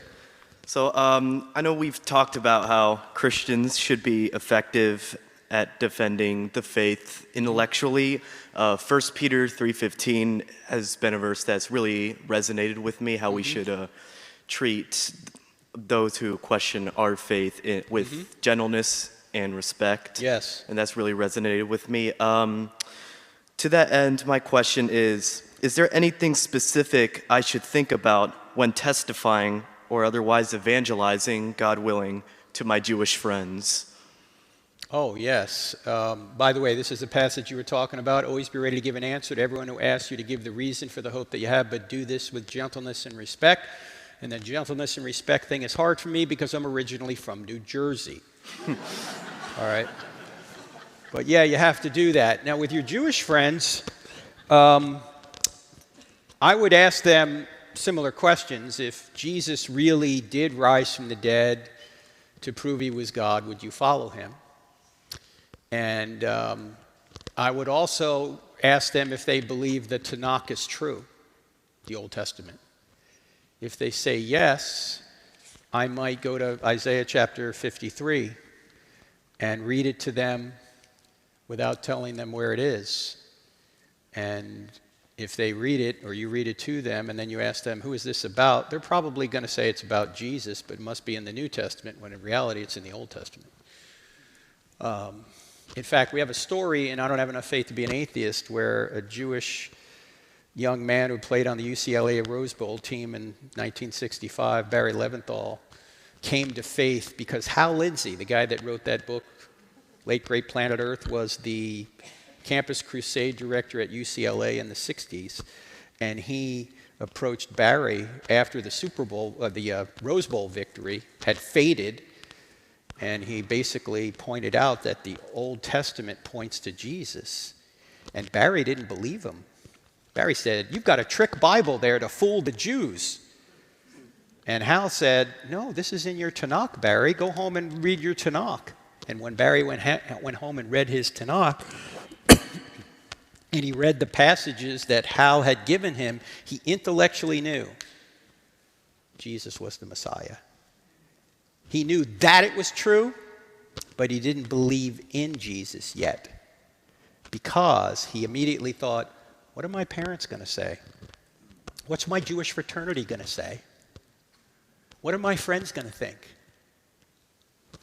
Too often we base our beliefs not on proof, as Pascal said, but on what we find attractive. What do we find attractive? We want people to like us. We don't want to be ostracized. We don't want people to be mad at us. We don't want people to call us Bible thumpers. We don't want people to say you're a bigot, you're a homophobe, or any other name you can be called. And too often what we'll do is we'll acquiesce to that and just go with the flow. In fact, I think his name is Morgan Housel. I don't think he's a Christian, he's just a business guy. He wrote a book about money not long ago. And he said something like this, I'm paraphrasing. He said, if you want to know why people do what they do, it's often not based on truth, it's based on incentive. How are people incentivized? They're incentivized to fit in. They're incentivized by money, sex, and power. They're incentivized by comfort. Pascal said, people almost invariably base their beliefs not on the basis of proof, but on the basis of what they find attractive. By the way, that can be true of Christians too. Right? You might be a Christian just because you find it attractive, not because you have any evidence that it's true. Now, thankfully, you could be right and not know why you're right.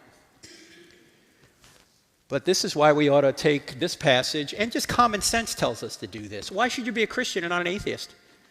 Why should you be a Christian and not a Muslim or a Hindu or a Buddhist or a Jew? You ought to be a Christian because it's true. And if atheism's true, then why wouldn't you be an atheist? If Islam's true, why wouldn't you be a Muslim? The reason is because you find something else more attractive.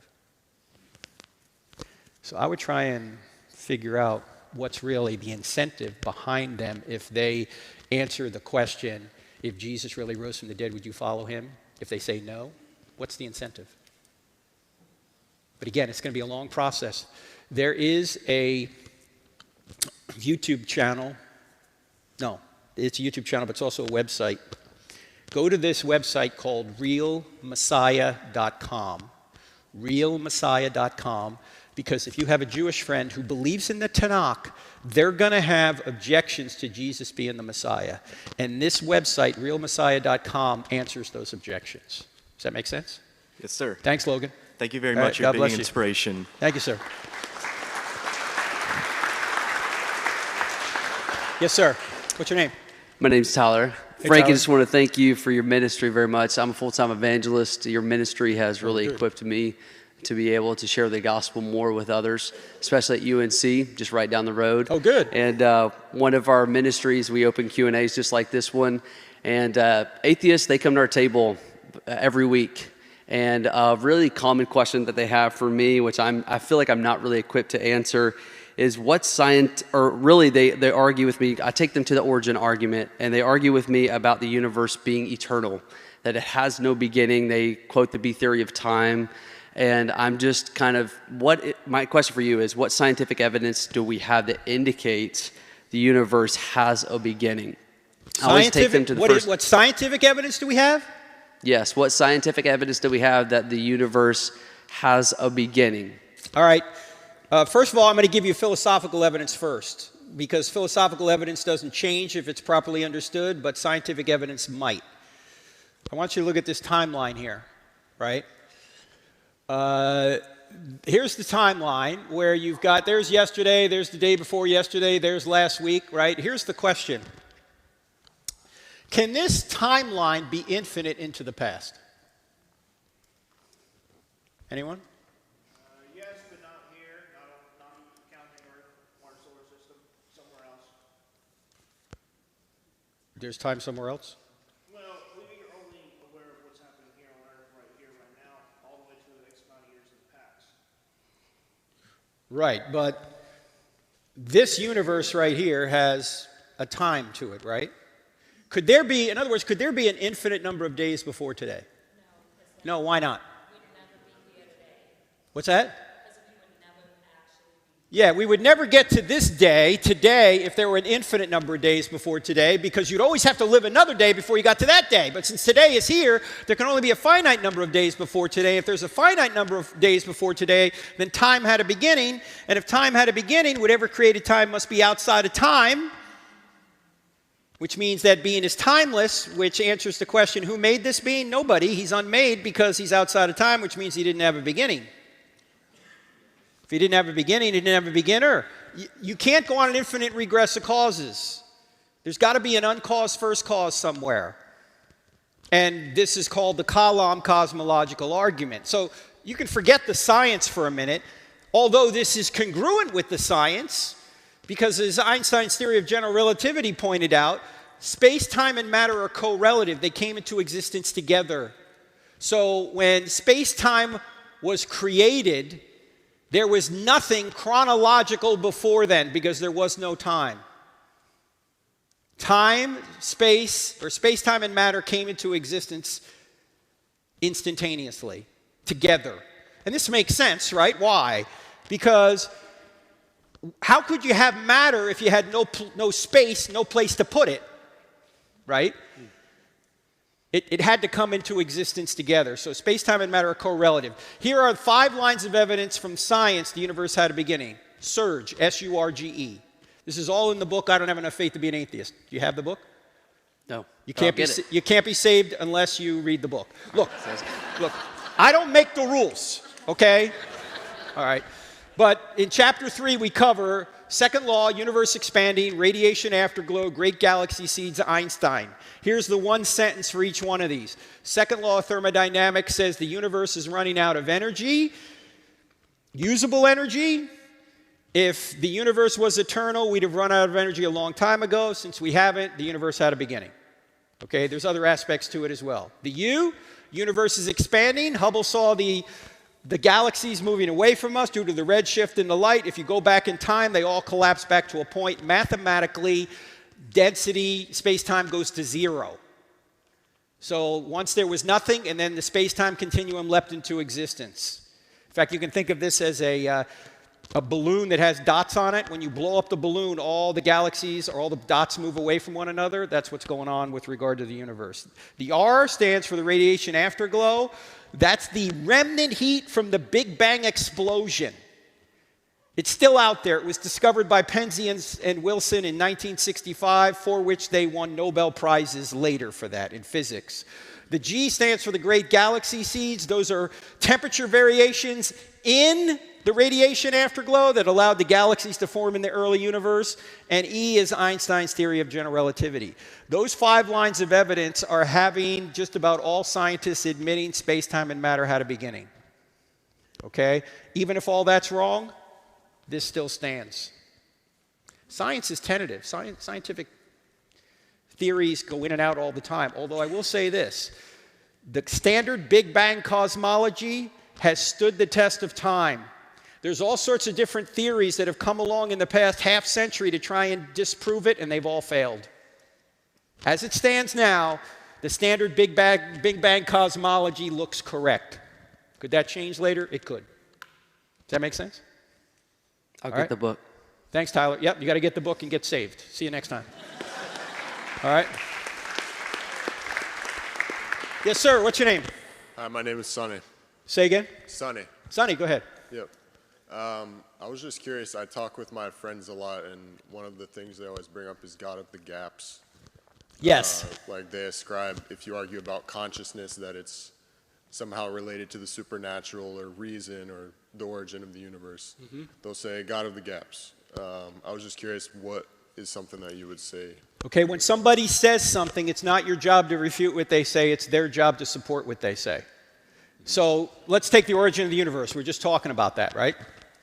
They say, you're saying there's got to be a spaceless, timeless, immaterial, powerful, personal, intelligent cause that created it all. They say God of the gaps. You say, what do you mean by God of the gaps? And then be quiet. And see what they say. Now they're probably going to say, well, you know, we plugged God into the gaps in our knowledge before. We used to think the gods caused thunder and lightning, that they were mad at us. Now we know it's a natural cause, so it's a God of the gaps argument. Okay, sometimes we do make mistakes that way, but does that mean every inference to an intelligent being is always a God of the gaps argument? The answer is no. In fact, I was at University of Oakland in Michigan many years ago. Former Christian got up to the microphone and said, Frank, because I went through the argument that I just did, that the universe had a beginning, and he said, Frank, that's a God of the gaps argument. If we give science more time, we're going to find a natural cause for the universe. And I said, first of all, John, that sounds a lot like faith. Yeah, we don't know. Right? If you give science more time, that's a faith position. But secondly, I said, you're never going to find a natural cause for all of nature. Why? Because nature didn't exist. Nature could not have caused itself.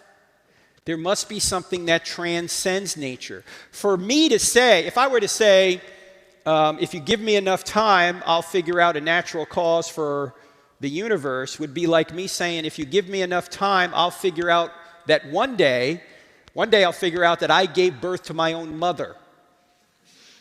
It's impossible. Okay? So, no, it's not a God of the gaps argument. Not only do we lack a natural explanation for the creation of nature, we have positive, empirically verifiable evidence for a supernatural intelligence.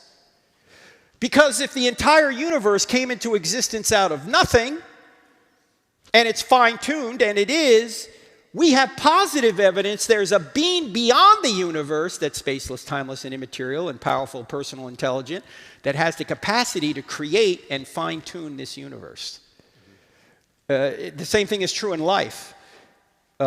Every living thing has DNA, this genome that in the smallest life we know about, the simplest life we know about, is as long as 1,500 200-page books of information. What do we mean here? We know that messages always come from minds. If you're walking along the beach and you see in the sand, John loves Mary, what are you going to assume? The waves did that? Crabs came out of the water and made that message? No, you're going to say that that's an intelligent being that did that, because you know that natural forces don't create messages like that. Well, John loves Mary's what? A dozen letters or so? If a dozen letters require intelligence, do you think a message that's 1,500 200-page books long requires intelligence to create it? Yeah. In other words, you have positive evidence for an intelligence. I might say back to that individual, I'm not committing the God of the gaps argument. You're committing the natural law of the gaps argument. You don't have a natural law for the creation of the universe because there was no nature, and there's no combination of the four natural forces that will create a message. When you add gravity to the strong and weak nuclear forces and electromagnetism, you don't get messages. Minds are required for messages. So we spend a lot of time on the so-called God of the gaps argument, and I don't have enough faith to be an atheist. Have you read it? No, but I haven't. Again, there's unsaved people here, okay? All right, check it out, because in chapters 5 and 6, we talk a lot about that. All right? Thank you. Great question. Thank you. Yes, sir. What's your name?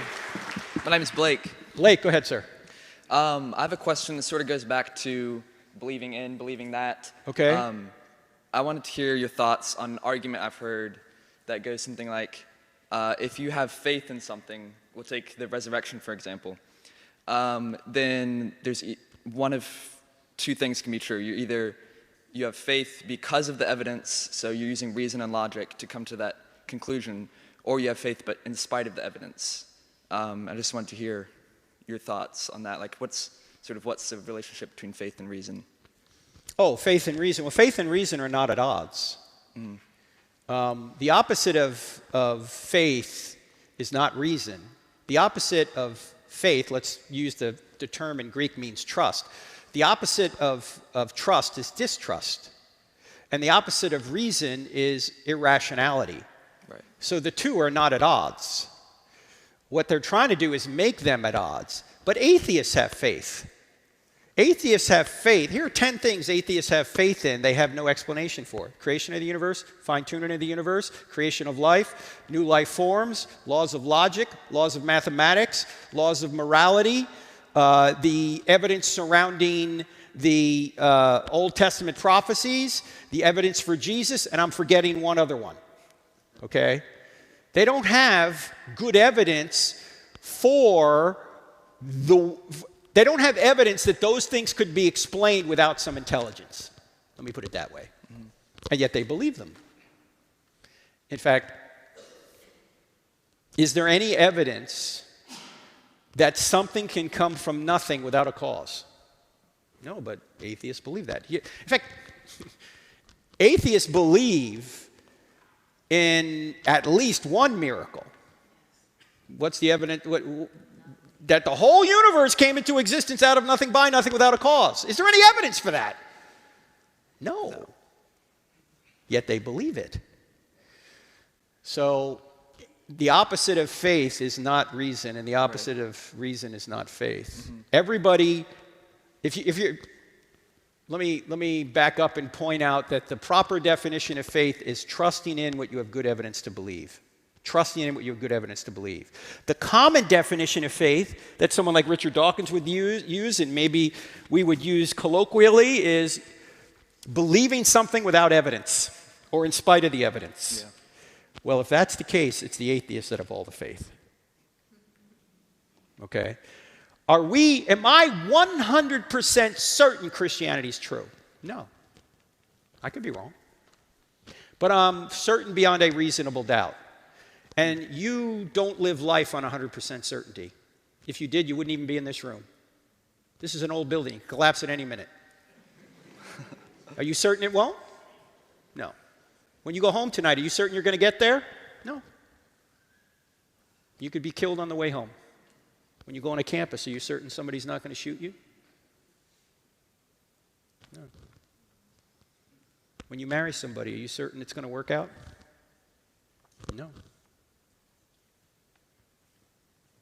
Everybody has faith, but it's based on evidence if it's good faith. It's bad faith if you're believing something against the evidence. Yeah. And I think too often atheists and many non-Christians believe against the evidence. All right? Thanks so much. Thank you. Yes, sir. Yes, sir. What's your name? Hey, Dr. Turk. My name is Aaron. Thanks Aaron. for coming to speak to us tonight. Thank you. All right, we can't go any further than the gentleman there in the hat because we're supposed to be out of here by 9, but we'll go a few minutes later. That gentleman's already had a question. Sorry, we got to leave the room. So our host, you were asking for a friend anyway, so forget it. He actually now has a question he wants an answer to. Too bad. Okay. Go ahead, sir. I wanted to ask you about absolute truth. Now, you said that absolute truth exists, but I wanted to ask, how are you confident that we humans can grasp absolute truth? Even if our minds are created in the image of God, granted that our minds are still fallible, still sinful. So how are you confident that we can know what absolute truth is?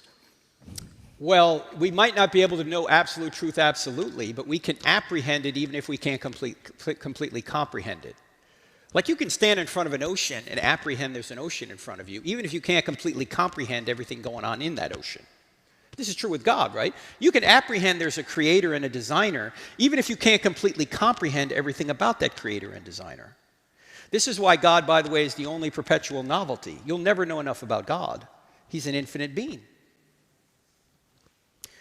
So you can know things enough without knowing them completely. You can know another person, a husband or a wife, or a child without knowing them completely. So you can know things even without complete knowledge. Now, there are aspects of reality that we can know absolutely, like math is absolutely true. 2 + 2 = 4, and there's no debate about it. That's a proof. A proof is something that couldn't be any other way. Right? Can I prove the resurrection's true? Not to the point of mathematical proof, because it could be another way, right? It could be that Jesus didn't rise from the dead and there's some other explanation.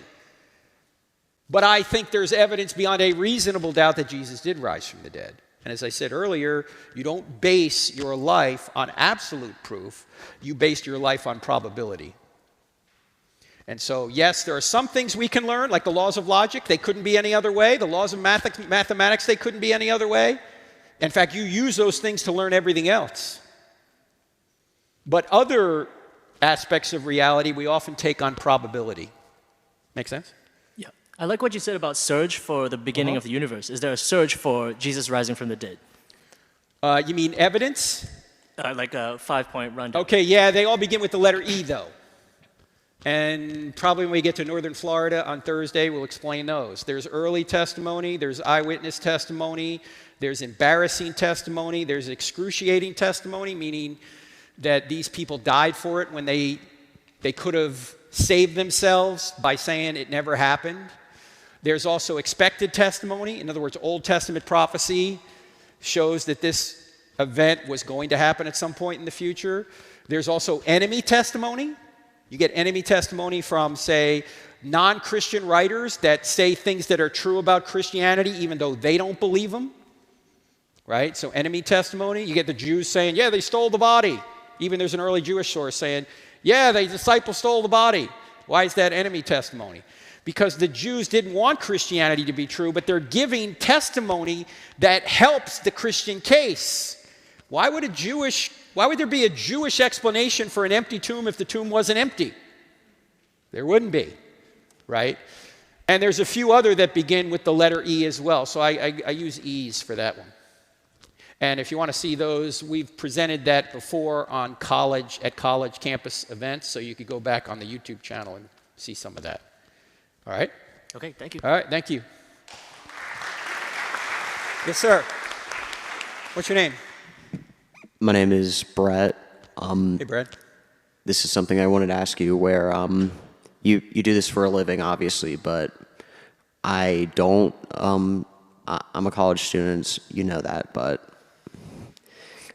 I have this problem where I only recently started to become more in touch with my faith, and I feel like that a lot of the activities that I'm doing nowadays, they feel sort of hollow, and I have this problem where I feel like they're not, if it's not being done to lionize the Word of God, then, you know, it's worthless. Like, I play a lot of video games, and there are some times where I feel like I'm, you know, wasting away playing them because I'm not, you know, reading the Bible or studying it.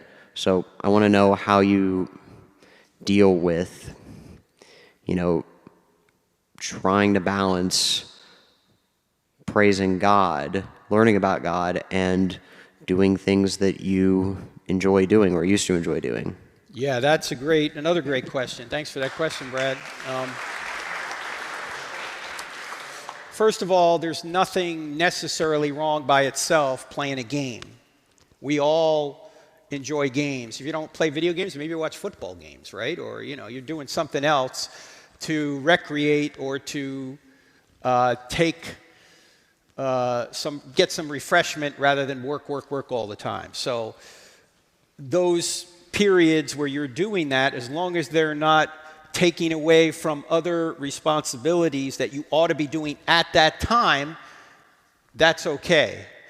In fact, Charlie and I were doing an event in Tucson a couple years ago, and we started talking about video games, and we pointed out that, do you know what video games are?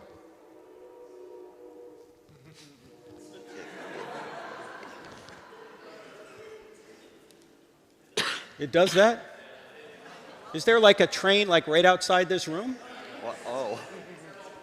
Okay. So as a train just came by, folks, sorry. It's right next to the library, too.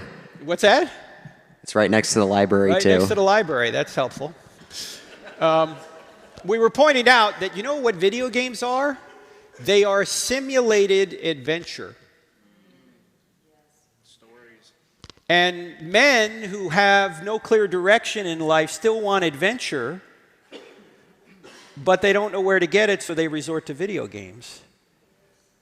How about taking some of that time and putting it toward a real adventure And the real adventure is being an ambassador for Jesus, right? Taking some of that time and saying, okay, instead of doing this, you know what I'm going to do? I'm going to go serve at my church. I'm going to go out and help the hungry or the poor, or I'm going to go door-to-door evangelism, or I'm going to go online and try and help people know about Jesus, or I'm going to go support a friend who needs help right now, or whatever it is, or I'm going to help on this campaign to blot out this evil in our land, or whatever it is. Why not go on a real adventure? And so maybe looking at it that way, instead of saying, I don't want to do this, how about saying, I want to do this more? And then getting some accountability among friends to say, hey, can you help me put more effort over here for this rather than over here? Does that make sense? Thank you. All right, thank you, Brad. Hey, you got to love Brad. He didn't say, I'm asking for a friend. Did you notice that? Right? Right? Brad's a real guy. He's admitting it. All right. Yes, sir. Go ahead. My name is Dave, and hey, Dave. I just want to thank you for being here. It's a good opportunity, and it's a little hard with Charlie Kirk being gone. No chance to talk to him, so very much appreciate you here. I'm an Army veteran, so I'll keep this simple. Thank you for your service. Hey, by the way, before you go any further, guys like you, guys like Mike over here, Byron, Fabio, Wayne, these gentlemen in uniform back there, do you know that you would not have the freedoms you enjoy in this country without these guys?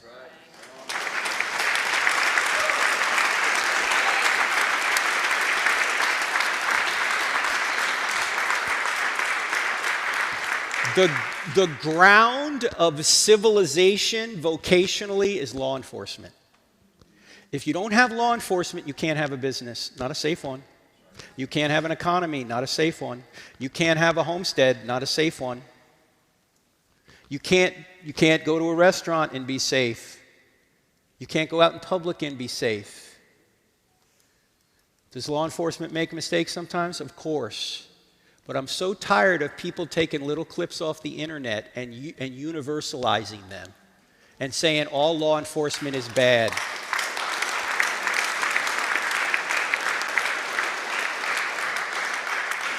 Yes, sir. Go ahead. Well, I have over 26 questions, but I'll limit it down to like 2.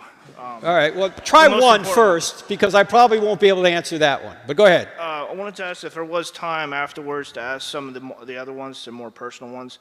But the one that I want to ask here is, since coming back from my deployment, depression, faith and depression. Okay. I have faith, but I don't exactly have much hope, especially with the past couple of years. Ever since pretty much COVID hit, it's just things been going downhill. So, how to deal with depression with faith? I'm not sure how to phrase that question, but no, I see where you're coming from. Do you have a pastor near you? Well, ever since before 2 years ago, not really. Okay. It's just been going from job to job to job, trying to find a career, trying to make things work out. But yes, I do. Just wish we had more time to talk. Where do you live? Not too far from here. It's Burlington. Are there any pastors in this room?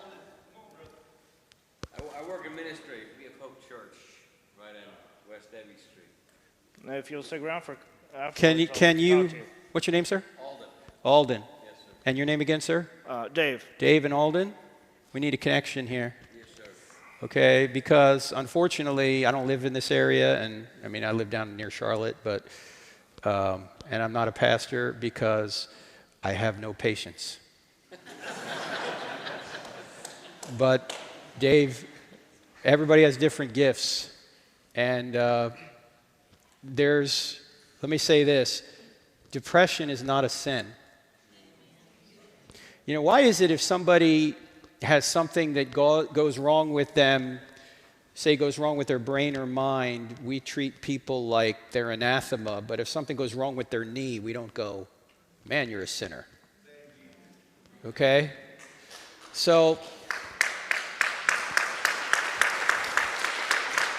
coming out of the military, as a lot of these guys have, I was in the Navy years ago, which stands for Never Again Volunteer Yourself. Okay? Things happen that normal people don't see or do. And so it's much harder to deal with everyday life when you go and you see some of the things or do some of the things that you've been called to do. So you need more support. So I want to put you two guys together and get some support that way. But remember that going through difficulty is not a sin. It's an opportunity to have people support you, and it's an opportunity to get closer to Jesus. Well, all right.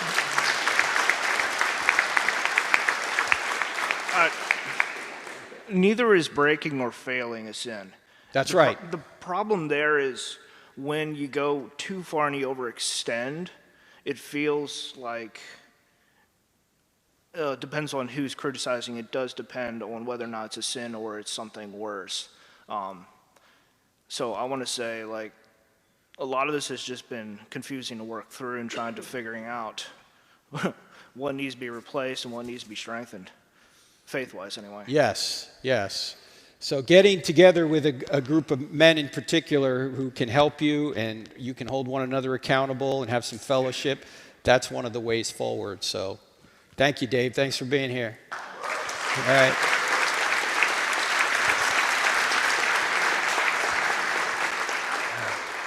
Yes, sir. What's your name? How you doing, Frank? Good. It's an honor to meet you. What's your seen name? your videos.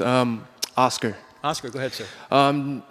There's a lot of like Christian apologists, and I've noticed that some of them, they cater towards they have a certain focus. Like one may be focusing on Islam, and another is like a Jews, Orthodox Jews, and then I've noticed they all have their own stories of why they picked that particular focus, whether Islam, it doesn't. But you seems like your main focus was philosophy and atheism, and I was curious to know your story of why you chose them, because all those other apologists, they had the story of why they chose Islam, or they had an encounter or something. So I was just curious to know your story.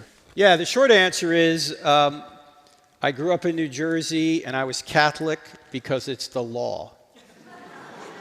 Look, you're either Catholic, Jewish, or a skeptic in New Jersey. I happen to be Catholic. I went to Catholic high school, and I always believed in God. I knew there had to be a first cause, but I just didn't know who Jesus was.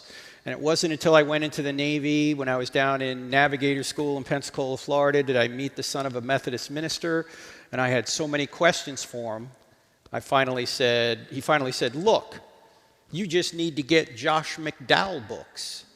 Evidence Demands a Verdict and More Than a Carpenter. Those were books written in like the 1970s, and this is about 1984, 1985. So I got those books, I read them, and I thought, wow, the evidence is there that Christianity is true. When I got out of the Navy, I met Norman Geisler, who at the time was like the Michael Jordan of apologetics, which is evidence for the faith. And he was starting a seminary in Charlotte, North Carolina. So my wife and I and our 3 kids, 5, 3, and 1, we moved from D.C. to Charlotte to attend seminary, and under Dr. Geisler. And so he and I then wound up writing a couple of books. One of them is called Legislating Morality, and another is called I Don't Have Enough Faith to Be an Atheist. And in 2006, I started this ministry, crossexamine.org. And so since then, in addition to working in corporate America for many years, I would go and present at college campuses, high schools, and churches. And so one thing led to another.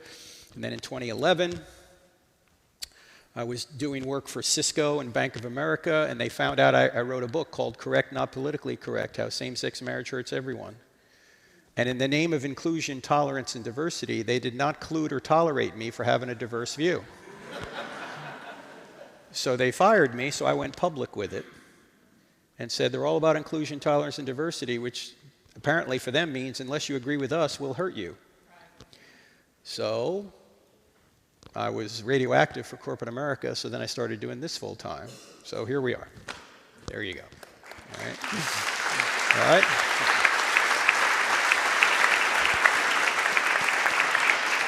So thank you so much, ladies and gentlemen. Tomorrow we'll cover some more ground down at NC State, Lord willing.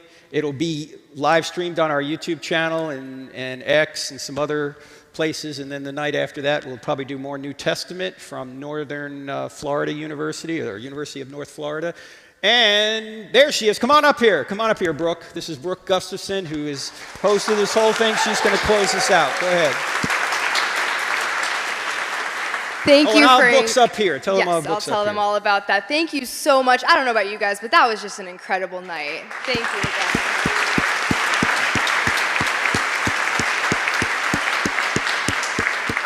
I hope everyone got to take something away from tonight, but if not, I would love to connect with you guys. We would be amiss if we had this entire event with such a great audience if we didn't get a second touch point. So please do, if you are a student and we haven't met you, please go scan our QR code. We want to connect with you in person, and same if you are a community member and want to get to know us in the future. Yes, like Frank said, there will be books available for purchase, the 3 books that he said earlier. You can just come up here on the stage, we'll form a line, and you can take a picture, get your book signed, and purchase your book up on the stage here. Never a better opportunity than when the author is in the room. So thank you guys again for coming. I'll keep this short so we can leave, but let's have a great night. Thanks. Thanks for joining us tonight. If you enjoyed this live stream, please hit the subscribe button and be sure to check out these other helpful resources for more information on how to defend the truth of Christianity in this crazy upside-down world. Our website at crossexamine.org, the Cross-Examine app for Apple and Android, the I Don't Have Enough Faith to Be an Atheist podcast, all your favorite places on social media, onlinechristiancourses.com, and impactapologetics.com. Thank you again.